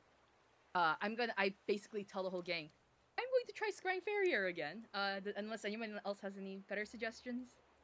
I think that's a good choice of scrying. He went to look for Rui, right, on the trail. Mm-hmm. It would be Yep. helpful to see if he's made any progress, even if it's Mhm. in a kind of roundabout way. We could- Indeed. Yeah. Trade notes, Um, yeah. Okay, All right. go ahead and do your scribe. I will. And I will So- roll for farrier. Target must make a wisdom saving throw, modified by how well you know the target. How well do you know that guy? okay. I don't think you've talked to him. I've met. Oh no! Remember, I've met. Oh and yeah, talked to him, you have and met and talked to him. I mentioned about the whole what is it? His thing with Rui. Oh, that's Like right. I like talked to his face about that. Yeah, So first I'm sure he liked that. Yes. You're Save okay. modifier is 0. Wait, what do we need to roll? Do I need to roll for this? I don't know how to do. I Scribe. think the target needs to roll a save or something. You just have to give it DC, right? Based Yeah, on what's the DC? My spell save DC is 15. Okay. But it's modified because He rolled know a the nat target well. 1. Oh! Do not worry. He rolled a Yay. nat. Bro rolled a nat 1. I'm looking at my little locket, my little advanced scrying slate. Yeah. Yeah. And I So call upon farrier. so Yeah, you look into your advanced scrying slate, or the ass, and you gaze upon the ass, and you feel that it's connected, right? Like magically, arcanically, like you feel like, oh, this is what it feels like when my scrying slate works. But on the like surface of the ass, you don't see anything. It is a pure blank white screen. Oh. You kind of like tap on the surface, like, is this thing working? Is it really? But I know this. Make. How long are you going to look at it? As long as I can, whatever. How long can I look at it? What's the? How long is scry again? How long does it last? Can you side scroll? Lasting time 10 minutes. Duration 10 minutes. Oh yeah. Yeah.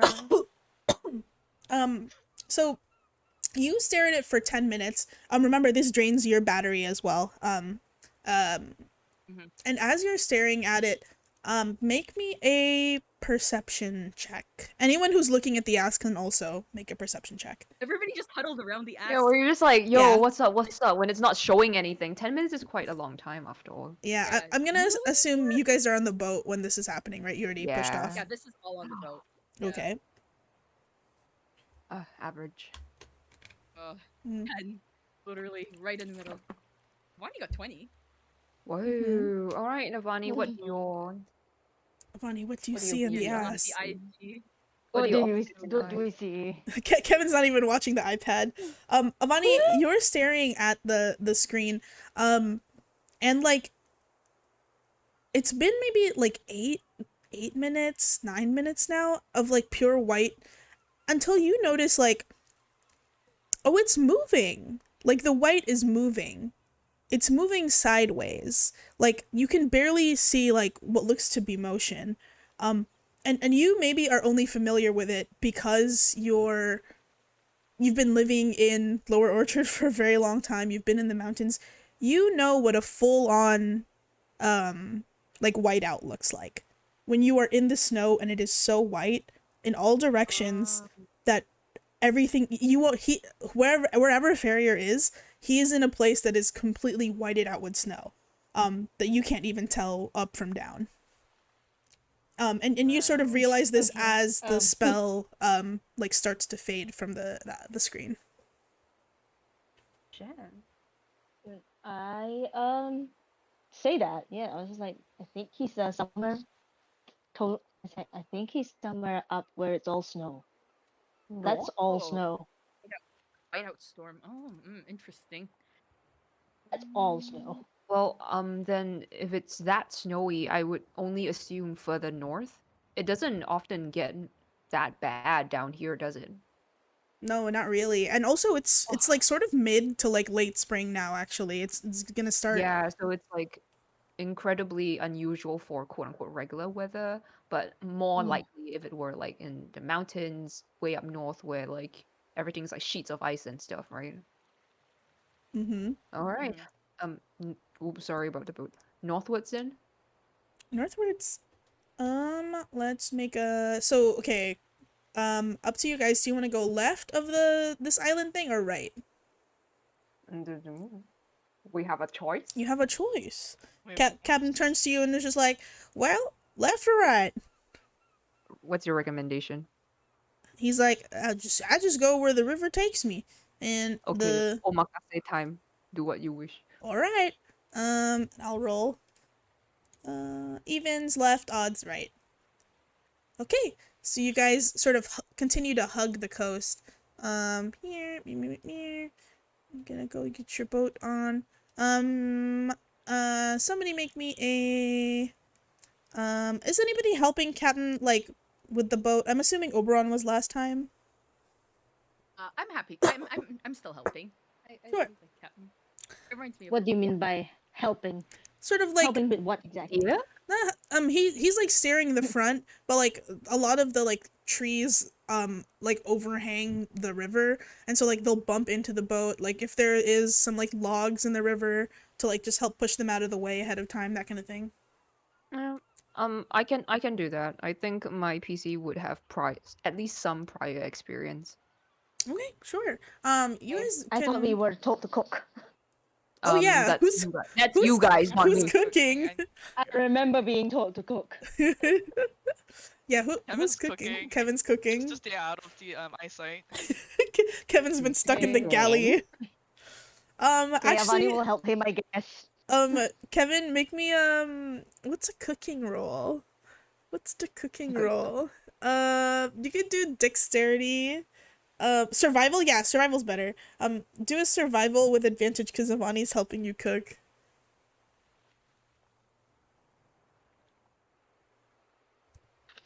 15. Yeah, Kevin's cooking up lunch as you guys sort of like come to this middle section. What are you cooking, Kevin? What's for lunch? What is available? Fish. Fish. Yeah, he makes just fish soup he would just make at home when he could. So but I guess it's a bit bland on the blender side, assuming there's not like a lot of spices available on that. They have pepper. Avani adds booze to They it. only have that. Oh. So what? Casamon takes like a sip of the booze soup, and he's like, that soup, I feel like it just grew back full of my chest hairs. Delightful. What is that I taste?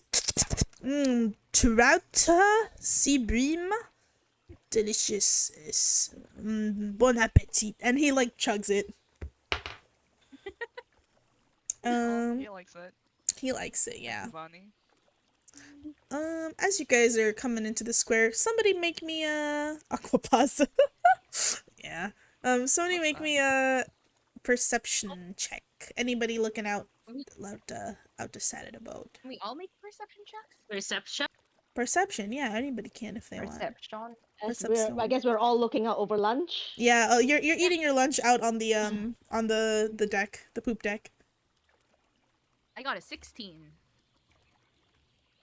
16. Wow. Everybody got got guidance. 26. Make sure you add your guidance. Oh. Okay, I'll Wait. roll a d4. Do we Is all add guidance guidance? everybody? Oh, I mean, I can guidance myself, right? So. Total 17. Okay. Somebody, I think, let's see, who has the highest? Is it Kevin? Kevin. Kevin? Kevin, roll me a 1d20. Ooh, Boy. what do your Kevin 20, eyes you said? see? What do your Kevin eyes see?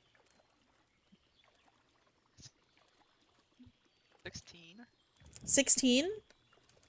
Yeah. As I rolled it in Owlbear. That's okay. As the boat is sort of like floating along, it's going down the river as it does. You see like there's something swimming in the water. You guys are sort of like halfway between this square and the previous square. You see sort of like in here some shapes floating out to uh what looks to be, as you're sort of rounding the corner, like a wrecked ship, old and like it clearly has seen much better days. But you see some sort of like dark shadows like swimming in that direction. Um, with a 20, what is it? 20, 30 almost? 26? 26, 26. With a 26, you can see that these are sort of like humanoid shapes, and they kind of look like people wearing armor. Upon closer inspection, as one of them sort of reaches the boat, uh, it seems to be an like a dwarven body, like in pretty heavy armor, but like seems to be missing a hand, and their skin seems to be like gray and sloughing off. They look kind of dead. And they're climbing onto this boat. You can see them jump on, and they seem to be like fighting something on the boat, but there's no enemies on the other side. As like you guys are far enough that you like, I don't think they notice you unless you call out. But as they like, Yep. are you gonna do something? Oh, Kevin's gonna just kind of like nudge at Avani and like say, do you see that? Is it? Yeah. What are they fighting? Want to take a peek? Do you wanna ask the captain, if he knows anything about that? Yeah, you see. Yeah, I Like, guess not that big early to the captain, so. Avani will go up to the front, I think, where the captain and Oberon are, and like point it out. Like, what is that? The captain looks over, sees the boat. He's like, oh, yeah, that's I'll steer the boat clear away from that. It's probably best if we don't bother him. Y'all ever heard of a white before? Like, White.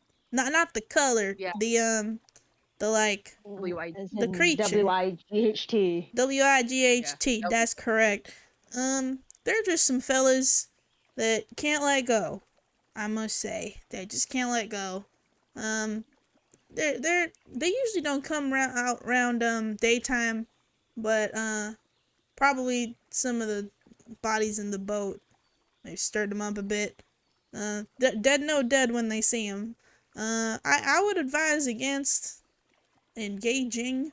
But basically, the story is some boat here got jumped, and the point to that boat there got jumped back when the rivers were less safe, I suppose. And pirates didn't take too kindly to the people on the boat fighting back. Unlucky for them that the people on the boat fighting back were quite how do you say, strong. And I think we're just coming back from the Laurels, weirdly enough. There a couple of years ago now. And so that they disposed of those pirates right quick. But I don't think the pirates ever got over the ego blow, so to speak. And so even now, people just left that wreck up there. The pirates, you can see them shapes swimming through the ocean. They'll go up there, fight people who ain't there, die to them again, and they'll do it all again the next week. So, yeah, kind of sad, but also it's a little self-inflicted if you ask me. Mm. And none of them is like coming closer to us, right? They're just staying over there. Oh yeah, they don't care about you. They're focused on that boat. And the captain says, like, people said that people try to get on that boat because they think something's on it that the pirates want. Still trying to get it after all these years, but I don't think it's worth the trouble trying to trying to pry it from those guys. If it's meant to be underwater, it'll stay there. Speaking of underwater, Mm-hmm. how deep is the wreck though? Like, The wreck is sort of like half Mhm. submerged. You can see Ooh. like the bottom half is completely underwater, and it's sort of Okay. tilted up, like 45 degrees. Okay. So it's like leaning against the land, right? Yeah, it's leaning against Mhm. the land. It's like half in the water. The whites that are on it are sort of like fighting. I don't know, like the boat is not going super fast, but it is going far. You guys can Yeah. see as it like like comes around the like outside edge that like some of the whites they're fighting and they'll like fall into the water and not come back out. Um and maybe after like 20 minutes of like coming past this, you can sort of see, um unless you guys want to do something about it, at the edge of your vision as like the boat is sort of like starting to leave the area, right, and approaching Nuremberg, the shapes, like, all of the whites have disappeared. Maybe 5 minutes after that, the shapes appear again where your boat Oh. was, and they start swimming again towards Oh. the sunken boat, and then they hop back Oh. on, and then they start fighting again. I Oh. turned to Captain Roman and I'm like, would you happen to know the name of the unfortunate vessel that's been grounded over there? Uh, to be honest with you, I don't. Maybe someone in town does. I never thought I'm not dumb enough to steer my boat that way. I wouldn't go through here if I didn't have to. So Yeah. Fair, fair. I'd probably ask one of the locals. I'm sure they've got dumb enough kids to, they like to touch the boat and then run back, that kind of thing. Mm. Kids do love to touch the boat, and then they gotta call the city guard because they're like, oh, one of the whites got my kid, and then they gotta send old Captain Roman out to go get the body. That's awful stuff. Well, you've got your work cut out for you here. Yeah, I mean, it's what you do. Someone's got to be on the river. You know what I mean? Kind of like a little nod. Slow nod. Right. Okay, you guys let the whites and their Mhm. eternal ship and struggle pass, and eventually, it's around like midday. You finished your lunch. It's sort of like afternoony now. You sort of like turn a bend, and you make it to a little town on the coast. Isn't that nice? And it sort of looks like this. If we can go there. Why can't we go there? There we go. You said we arrive at night, right? Yes, you arrive sort of like as the moon is like coming up into the sky, and you arrive at night to this town. You see if it'll work. Yay! Ooh. This little town. There's no grid. We're not fighting in Nordva. Not to. Or Yeah. now. But yeah, it's like There's no grid. there's no grid for now. Laughter. But yeah, you guys arrive to Nuremberg. Captain pulls up the boat. There's a bunch of like places to dock on the river here. In the distance, you can see up on the hill. There's like what looks to be like a big like manor, but the rest of the houses, they're like quaint, but it's sort of like upon closer inspection, they're like fake quaint. Like the bricks have like fake dirt on them. The lawns are like perfectly manicured. There's plants here that are like being grown, like flowers that definitely like don't grow in Lower Orchard at this time of year. Somebody has transplanted them because they look nice. The hedges are like artfully trimmed into like shapes of like little animals. This is a very nice little town. Captain pulls you along into this sort of like dock here, and it's just like, well, we're here. Nuremberg made it safe and sound, more or less. I'm gonna tie this boat here up, and me and Casimone are gonna talk to the city guard about the bodies and whatnot. If y'all need somewhere to stay, there's an inn that you can probably go to. It's gonna cost you a pretty penny. These Nuremberg folk kind of how do you say it? Rich Snotty. motherfuckers. Yeah, Yeah. yeah, that's probably how I'd put it. So it's gonna cost you a bit. If you don't want to pay, you're free to camp out in the park. Um, Usually adventurers will just do that if they don't want to pay the inn fees. But yeah, if you want to head up to the inn, it's called the Laughing River. Um, it's just up the river there, and he points to like this building. Um, should have rooms around this time of night though.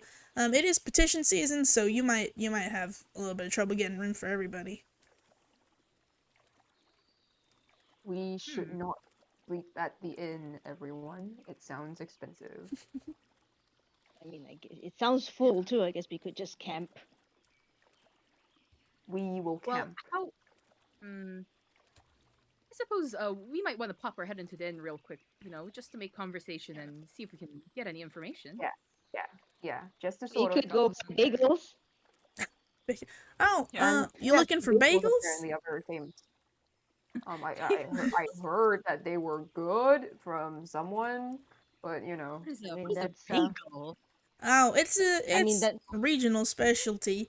It's like I have bread. a donut. Yeah, like what's a donut? What is a Oh. donut? what is a It's a- donut? Oh, I bread wish with to try a this bow of hole. nut. bread with a hole in it. That's what a bagel is. Yeah, see, that's a donut. Oh, now I'm very Oh. confused. Bagels are donuts? Is that what they call them over in Hung Yeah. I've never seen a bagel before, right? But donuts are just some kind of bread with a hole in it, and they put, stuff on top. But I don't know what a bagel is, so let's find out. Yeah, well, the Laughing River should serve some bagels.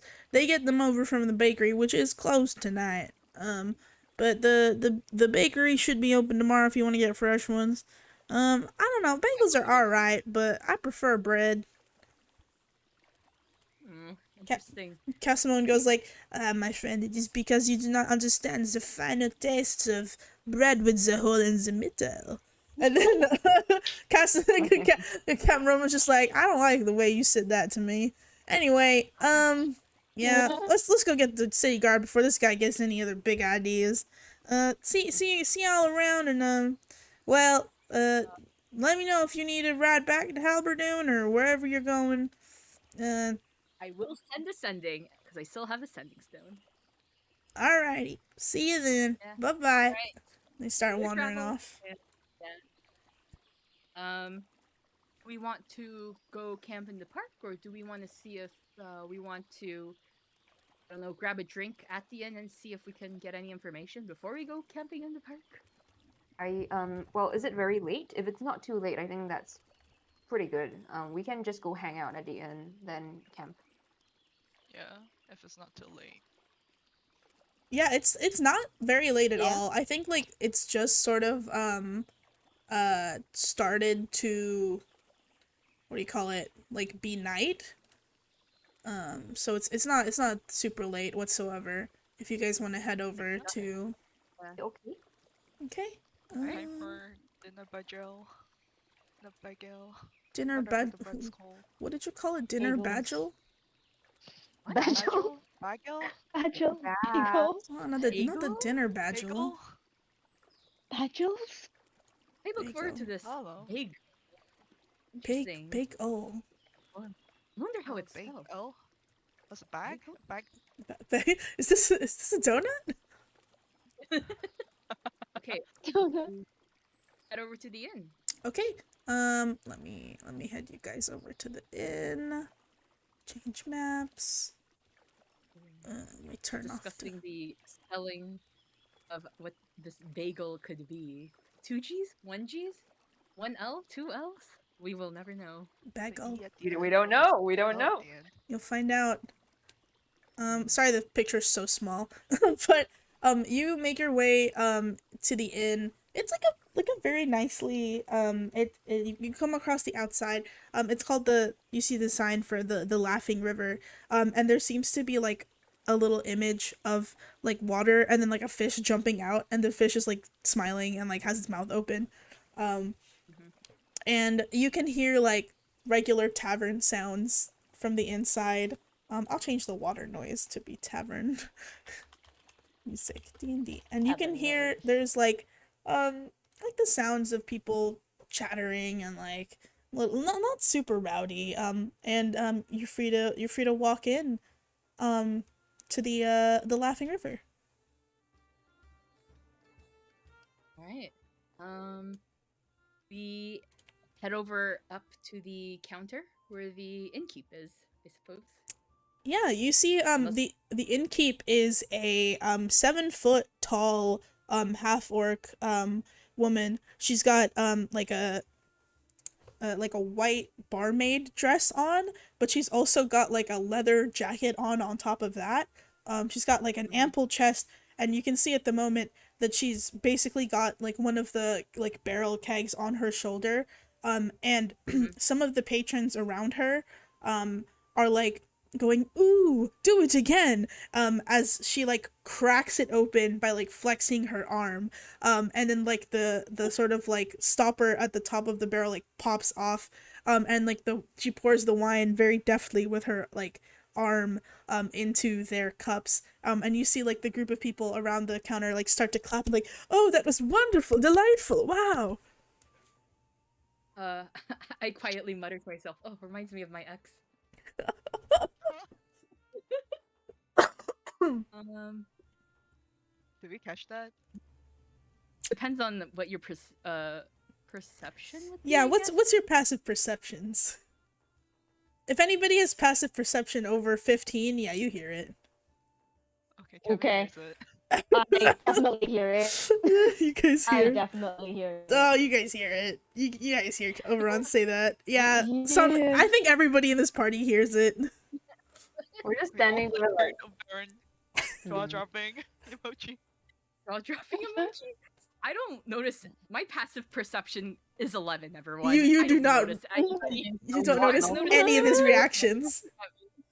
Yeah, I don't notice anyone's reactions. I just like go forward, like I didn't Like drop. Oberon did not just I didn't. drop the second bomb. Yeah. Wait, was that an ex like as in like ex husband and wife kind of ex, or was that ex girlfriend? What? Stop it. Wait, are you saying this to me in character?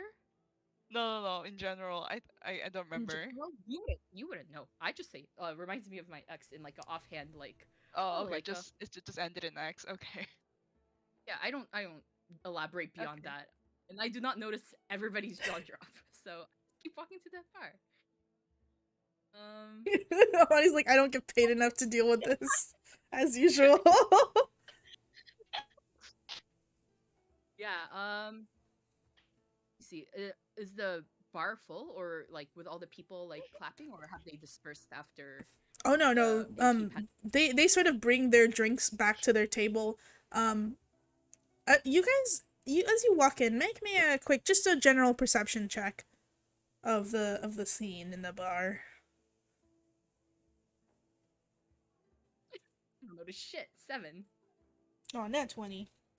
That's Nat so 20 for it's, some Nat 20 for Sanmei? it's so funny that Sanmei got a nat 20 in this place. Of course it is. Oh, What? perception? Yeah, She's perception. just there like, oh my god, I walked in, rich people are everywhere. Oberon is telling us too many details about the ex. Uh, I'll say Avani Oberon X Avani has information.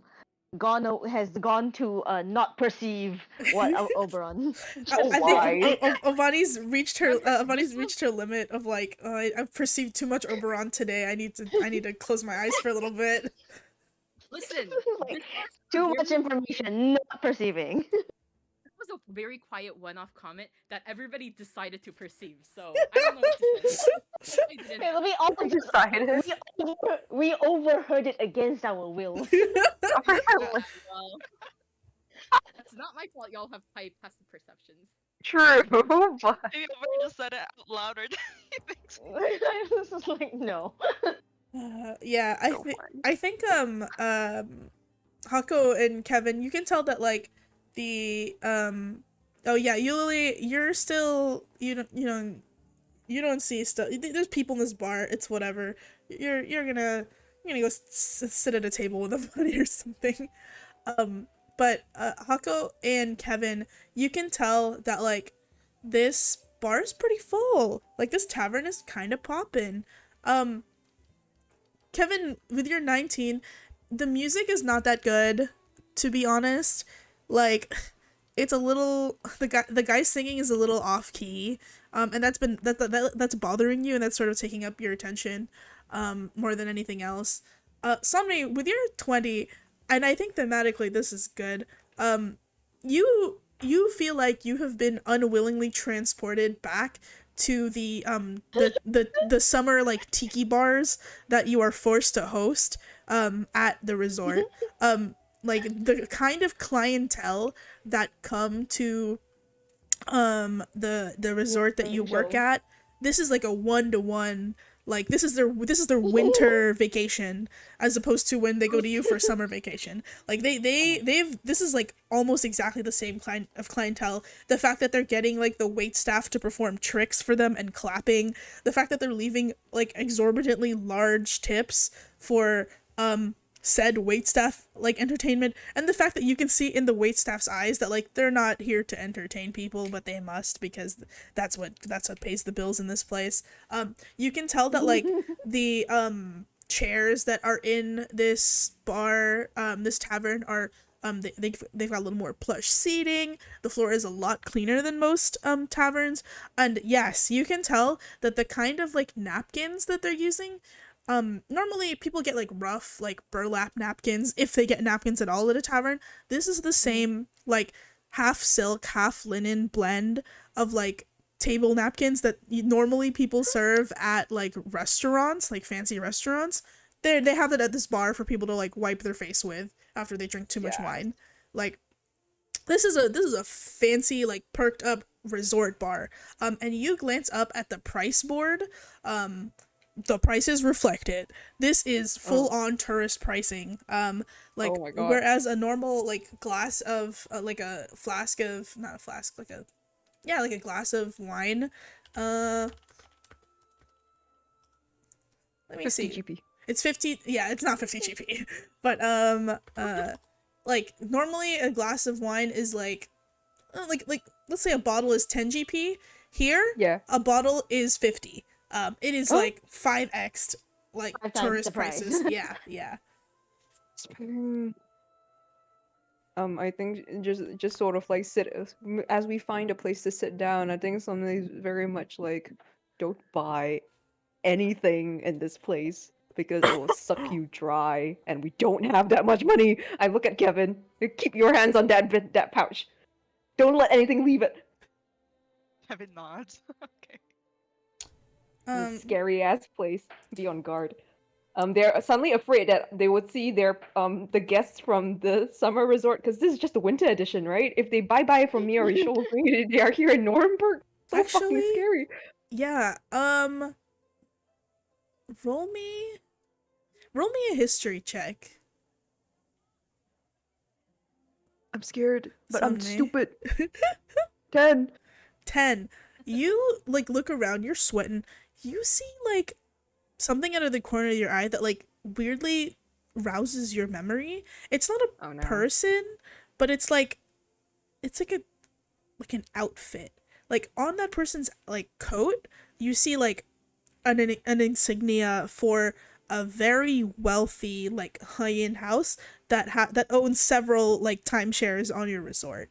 Like they love coming to the summer tiki bar. Like this entire family loves coming back to the summer tiki bar. So they definitely would have been at your resort at some point. Maybe not this specific person, but very likely their family has. Okay. I think that they don't necessarily say anything, but they're just there like grimace emoji. Like yikes! I think we are outclassed by several leagues, but you know. Are you guys sitting down at are you all sitting down at the table, like looking Mm, for a drink? no, don't do that. Don't do that. They'll come up to you and be like, "So, sir, you want a drink? Sparkling water, clear tap?"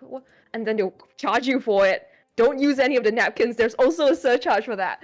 Yeah, as you say that, there is like a bottle of water, like a little tankard of water, on the table, and a barkeep, but like this is the cleanest like bar, not bartender, but like, you know, like a barmaid, like this is the cleanest looking barmaid you've ever seen. Like comes up to you, you can hear like the clack of her heels. She's wearing like stilettos, like these are like clacking very daintily on the like stone tile, and she's got a very coiffed hairdo, and she's got like this blood red lipstick, and as she comes over, you guys, she smells nice. She smells like clean laundry and like a little bit of like hyacinth flower. She smells nice, and she walks over and she's like, hello, treasured guests. Let me serve you. Welcome to the Laughing River. My name is Amelia. How may I help you today? Is there any drinks that we may recommend?" And she's picking up the jug and she's starting to pour water into your cups. No, I think we're in the wrong place. I tried to grab people to leave. We should not be here. They'll charge us 10 GP per glass. Don't do that. Do you stop her from pouring the water? Yes, because I will motion for everybody, just like, guys, I think we should leave. But I'll body block her for the time being. Oh, treasured guest, please, the water here is complimentary. If you would like to just stay and rest your weary feet, I can tell that you've, and she like sniffs, been on an adventure outside. We would love to hear more from adventurers as they visit our tavern. Please take a rest. I turn to the rest of the party, very much like, do we have anything important to do here? If not, and I motion people walking out of the door, I don't think we should be here. Kevin's been listening to this bad music, right? Yeah, Kevin hates the Yeah. music. It's really bad, Kevin. Is it like bad to Kevin because he doesn't like it, or is it bad just like musically, and anyone musical would like notice that this is kind of bad? It's objectively like the most generic music that you can play in a tavern. Like with your musicality, you can tell that like this is music that people play if they're like, "Oh, I would like to listen to tavern music." And that's what you're listening to. There's no originality in it whatsoever. In that case, Kevin is gonna try to attempt to maybe secure a job or something, because this is like a high-end hotel, like tavern, right? And like maybe the music should match it. How are you doing that? Are we all at the table? I'm assuming, yeah. Did we veer to the table? Because I thought we were walking to the bar. Yeah, Oh, because I'm a bit confused. Are we all at the table, or are we all just like? I think half of you are at a table because you said you were coming round to the table. I think Oberon said he was going to the bar, so. Yeah, where the innkeep is. Mm-hmm. Okay, Kevin is then gonna join Baron at the barkeep. Okay. Yeah, you see the barkeep up there, like putting down the cracked open barrel of like ale that they had just cracked open with their bare hands. They sort of like take one of the linen cloths and like wipe off like the remaining condensation on their arms. They see you come up, and she says, hello, welcome to the Laughing River. How may I help you?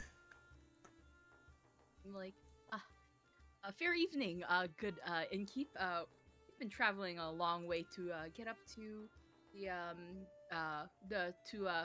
in time for the court of our wonderful and lovely queen, and want to stop by because we've heard so much lovely things about this establishment. And what is question, the cask that the innkeep had cracked open? Yeah. How expensive is it, or would I know how expensive it is? Make me a perception check. Actually, make me a history roll. Oh, okay. 21. Yeah, Oh, you know this cask that they cracked open with their arm is like a 50-year aged elven ale. Like, this stuff is, if it's like 50 GP per bottle, this cask is like, it's like maybe, like 1,000 GP per cask. And they just cracked it open, like, whatever, crack. Because these people are gonna pay for it. And it's got like a little sticker on it, that like says that someone's paid for the whole cask. Oh, it's like on the house basically. Or Um, is it like they paid? Oh, it's like they own the cask. they own the Or- cask, yeah. The Yeah, like okay, that makes the sense. the bar patrons, the people at the front that are having them perform the like pouring. I see. Man. Would I know the name of the Yes. It ale? is. Here I'll put it in the thing for you. It's called Frederick's Folly. It's a 50-year aged fine elven ale. You know they make it sort of in like you know they make it in a strange place. You haven't drunk it yourself, so you don't know all the details, but you know it's expensive. They make it in a place where like it's hard to get to, and that's why, you know, and it's aged 50 years. So Yeah, my eyes widen a little bit. I'm like, oh my, Frederick's Folly, and an entire cask bought out too. I suppose this level of clientele is per the norm for this establishment. I'm gonna move it to post office because it's in the wrong place. Um, Yeah. are you asking this to the barkeep? Yeah. Yeah. Barkeep shrugs and says like, I suppose it's what the people want, so we've got it stocked in case they desire to drink it. But to be honest with you, most of the folk here end up bringing up their own casks from home, and so this is just one of our reserves. We had a group a bit ago clean out our own home stock of Frederick's Folly, so it's good that they brought theirs. Kevin kind of Uh, leans on the counter and like chimes in, saying, you know, like the quality of service and the products you serve here are like so high quality, which makes it, you know, such a shame this is happening. Such a shame. What is happening, sir? Is it something that we may assist you with that is not to your satisfaction? Well, you see, it's like such a beautiful interior going on and um atmosphere, but have you ever like noticed that perhaps your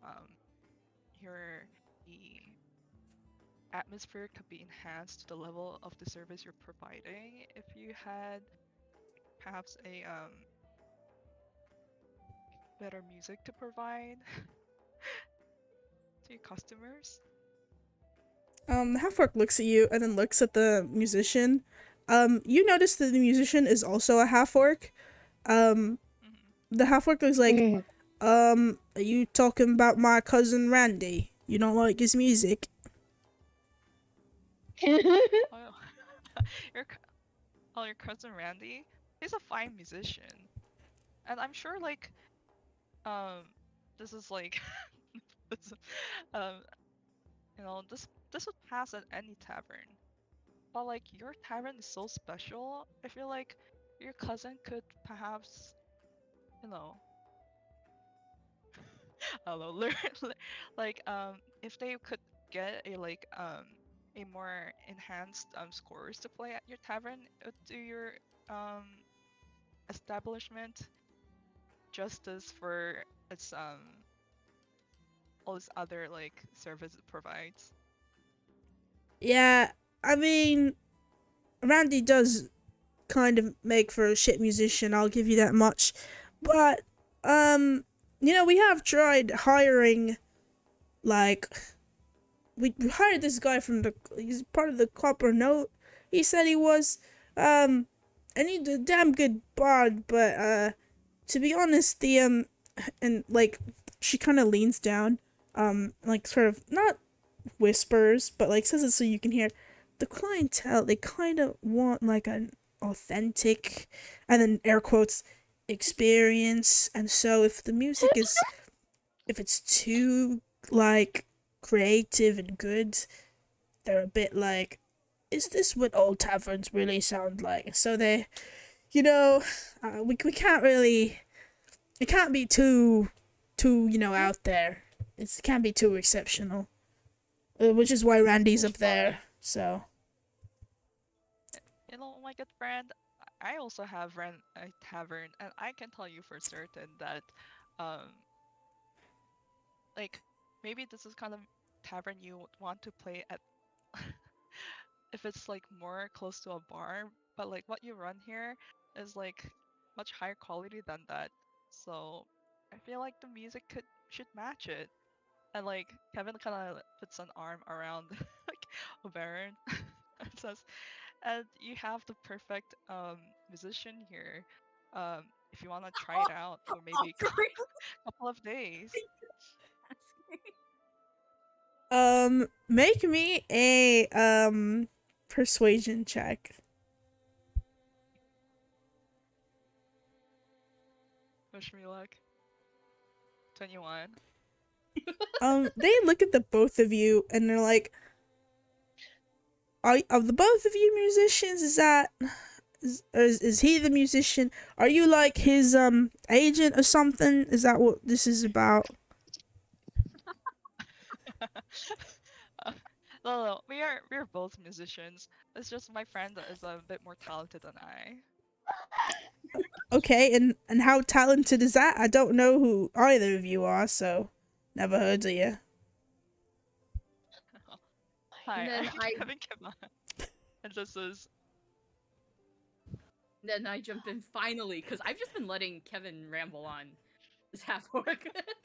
I'm like, then I jump in with a small little balance like, "Aasimar, at your service.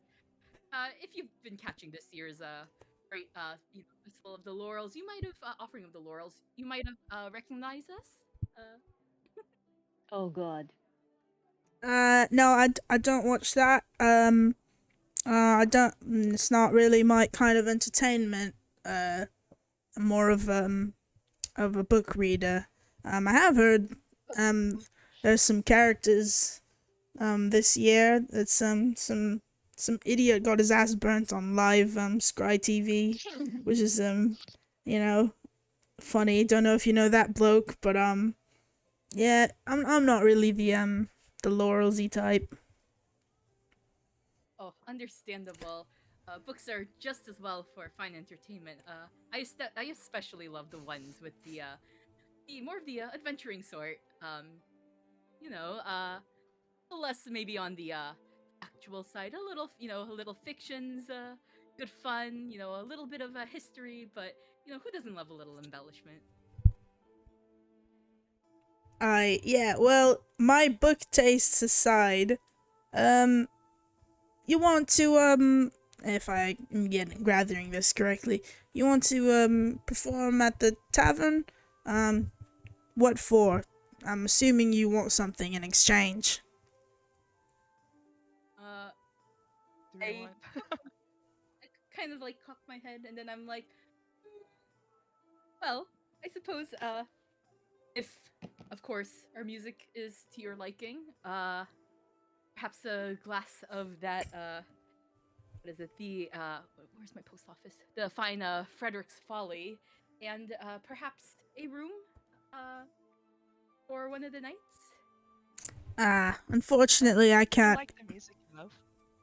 Yeah. If you like As the much music as enough, before we get into the if I like it or not, we don't have any rooms. It's quite full up. A lot of the petitioners have come, and the room's quite full. So I can offer you and your lot a whole maybe dozen bagels and a drink if it's good. But yeah, what were you saying, Kevin? Oh, and if you like it enough, maybe you can even help train slash teach your cousin. Yeah, Or I don't know if sustainable. I don't know if Randy is the teachable type. You can surely try. But yeah, if you're amenable to being paid in about a dozen bagels in a round of Frederick's Folly, feel free to give it a go. But if the patrons don't like it, then I will have to ask you to leave my establishment. That's just, we can use your table for some bigger turnover, unfortunately. So Oh, all right. Bagel better than gold and being paid in money. Kind of shrug my shoulders and I'm like, well, I've never had this bagel before, so why not? And Frederick's and I turn to Kevin and it's like, even one glass of Frederick's Folly is worth several gold. That entire cask is worth at least 1,000 gold. So I don't know, I've heard it's very good. And I doubt we'll be able to actually purchase it elsewhere. Okay. Kevin shrugs. If it's food, he'll do it. Yeah. Okay. are you guys gonna perform then? Yeah. Okay. The barkeep sort of like straightens up, walks over to where the other half orc, who is like sort of like a shorter, like skinnier, like this is probably the lankiest, least muscled half orc you've ever seen. They have like a monocle on one eye, and then they have like what seem to be in front of them like a set of like tiny drums, and like pedal wise they're like blowing into a tube and like trying to play like one of those like blow up accordions. It's not very good. And you see the barkeep like start to talk to their cousin Randy, and Randy goes like, oh man, really? Oh, okay, I mean, that's fine. I can my legs are starting to hurt, so I'll sit down. And Randy sort of goes to the back room. As Randy passes by, because I speak Undercommon, and I assume half orcs and orcs can speak Undercommon, right? Can they? They do. I think they do. Yeah. I thought they just spoke. So. They do. Half orcs in Dungeons and Dragons 5th edition can speak Undercommon. Yeah, they can. They can also read and write and speak Let me see. I will check. Traits, languages. No, it's just common and orc, not undercommon. Isn't Oh. Undercommon like for Drow. Undercommon is for like Durgar and Drow mostly, not half orcs. Mm-mm-mm. Oh, okay. World Anvil wrong then. Okay. Never mind. World Anvil is not correct. Yeah. You should look at like D&D Beyond or like Wikidot for more accurate. Because World Anvil people just write whatever. Oh, okay. Yes. Okay, not part of, not in character. Guys, should we, because, what, it's 10, so, Yadi, you need to go to bed soon, right?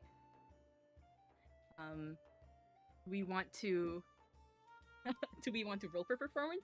Or you want me to actually perform? Because I do actually have a our song. I will never turn down Grace actually performing. Yeah. Oh yeah. No. Oh, We can end with a little ditty from Yeah. Oberon. We'll end with a little ditty. okay. I'll only do the chorus one. What is it? Verse 1 and chorus, because I wrote up to 2, I think.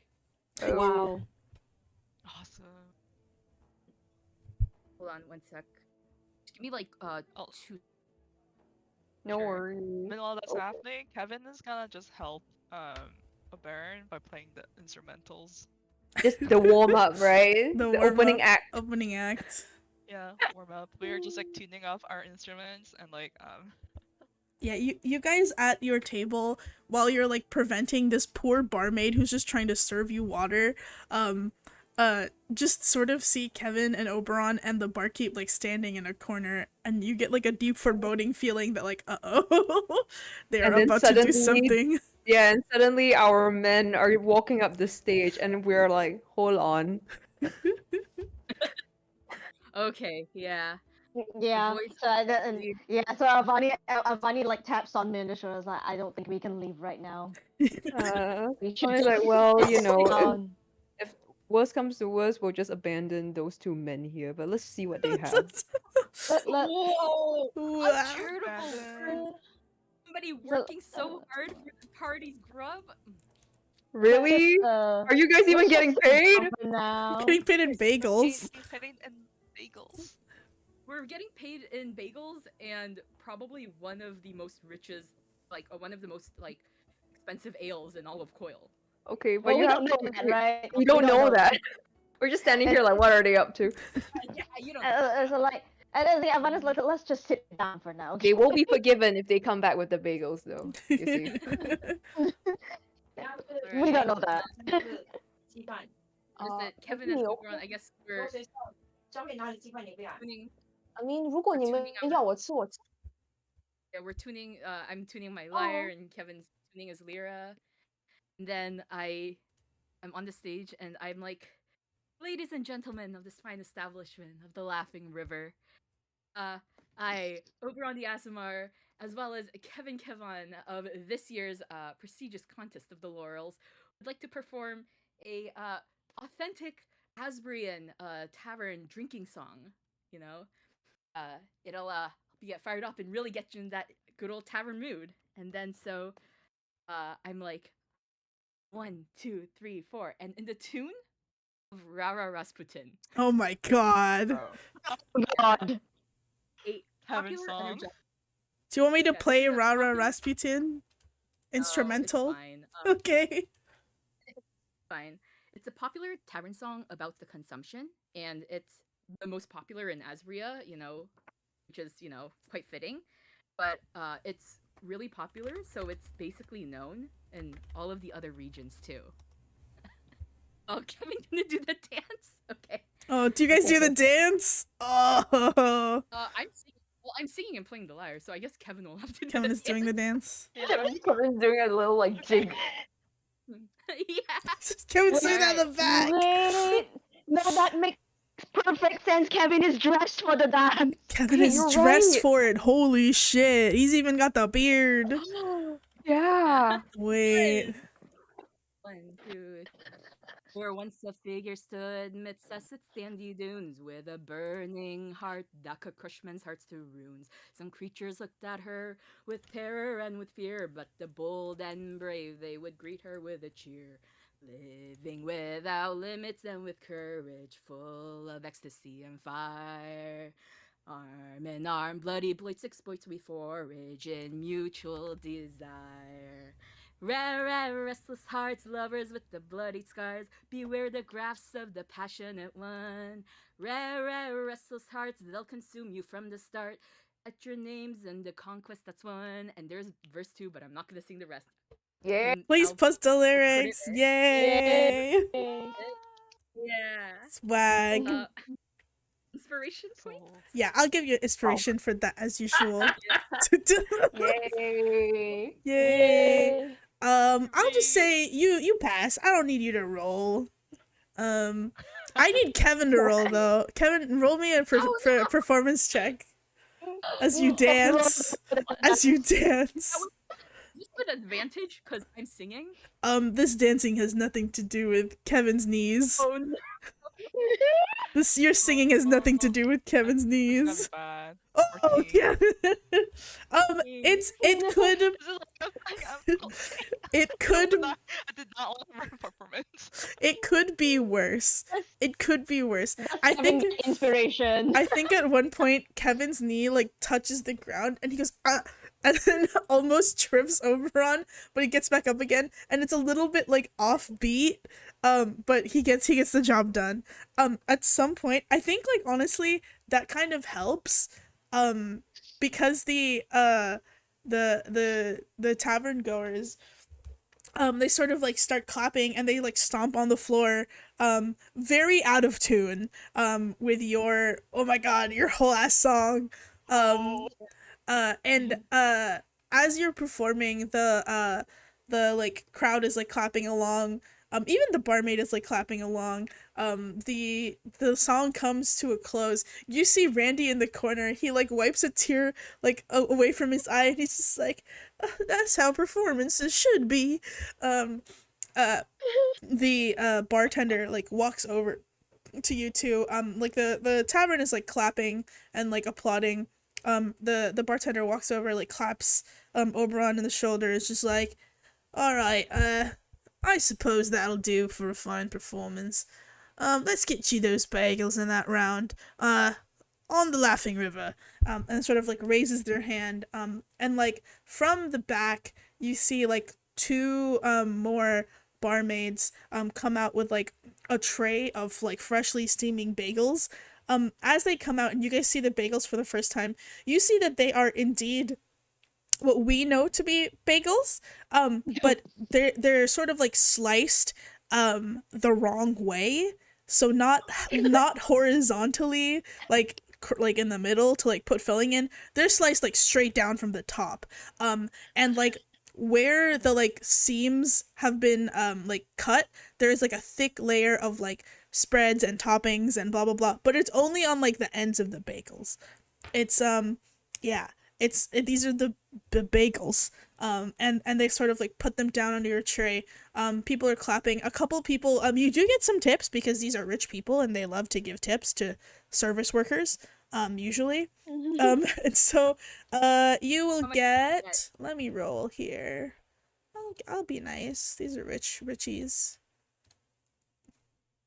You get 18 gold for your performance. Which is a lot of money for a bar performance, I'll tell you what. Yeah, it's cut like that. It's awful. And they give you the 18 gold. As you're sitting down to enjoy your bagel, I think like you guys have relaxed a little bit. You're like, oh, bagel, drink, the wine is incredible.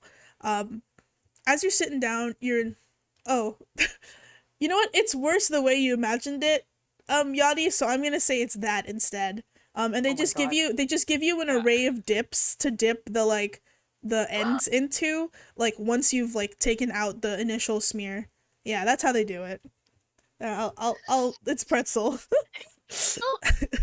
As you're like eating the bagels, and like drinking the drinks, you hear sort of like, as the like bar is winding down, you hear like the sort of like squeak of like and like grinding of a chair like backing up against the floor, as like a like person like walks up behind Sanmei, and Sanmei of all people, and sort of like puts like a hand on your shoulder, Sanmei, and it's just like, hey, I know you. Aren't you that tiki girl from Miori Shoals?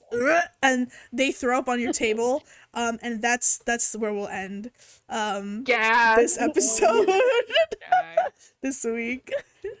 Oh my god. Wait, not on the bagels though, right? Oh, Not on the bagels. not on the bagels, just on like the floor and the table next to. I'm assuming Sanmei is like sitting at the end of one of the booths, and he like comes up next to her and just barfs right there on the floor next to you. Vani would have moved the plate like further away anyways. The guy looks like he's about to throw it, just like 5 seconds and one diplomatic conversation away from a bar fight. Yes. Anyway, that's what we're stopped for today. Yay. As you should. Hope Yes, everybody thank had you.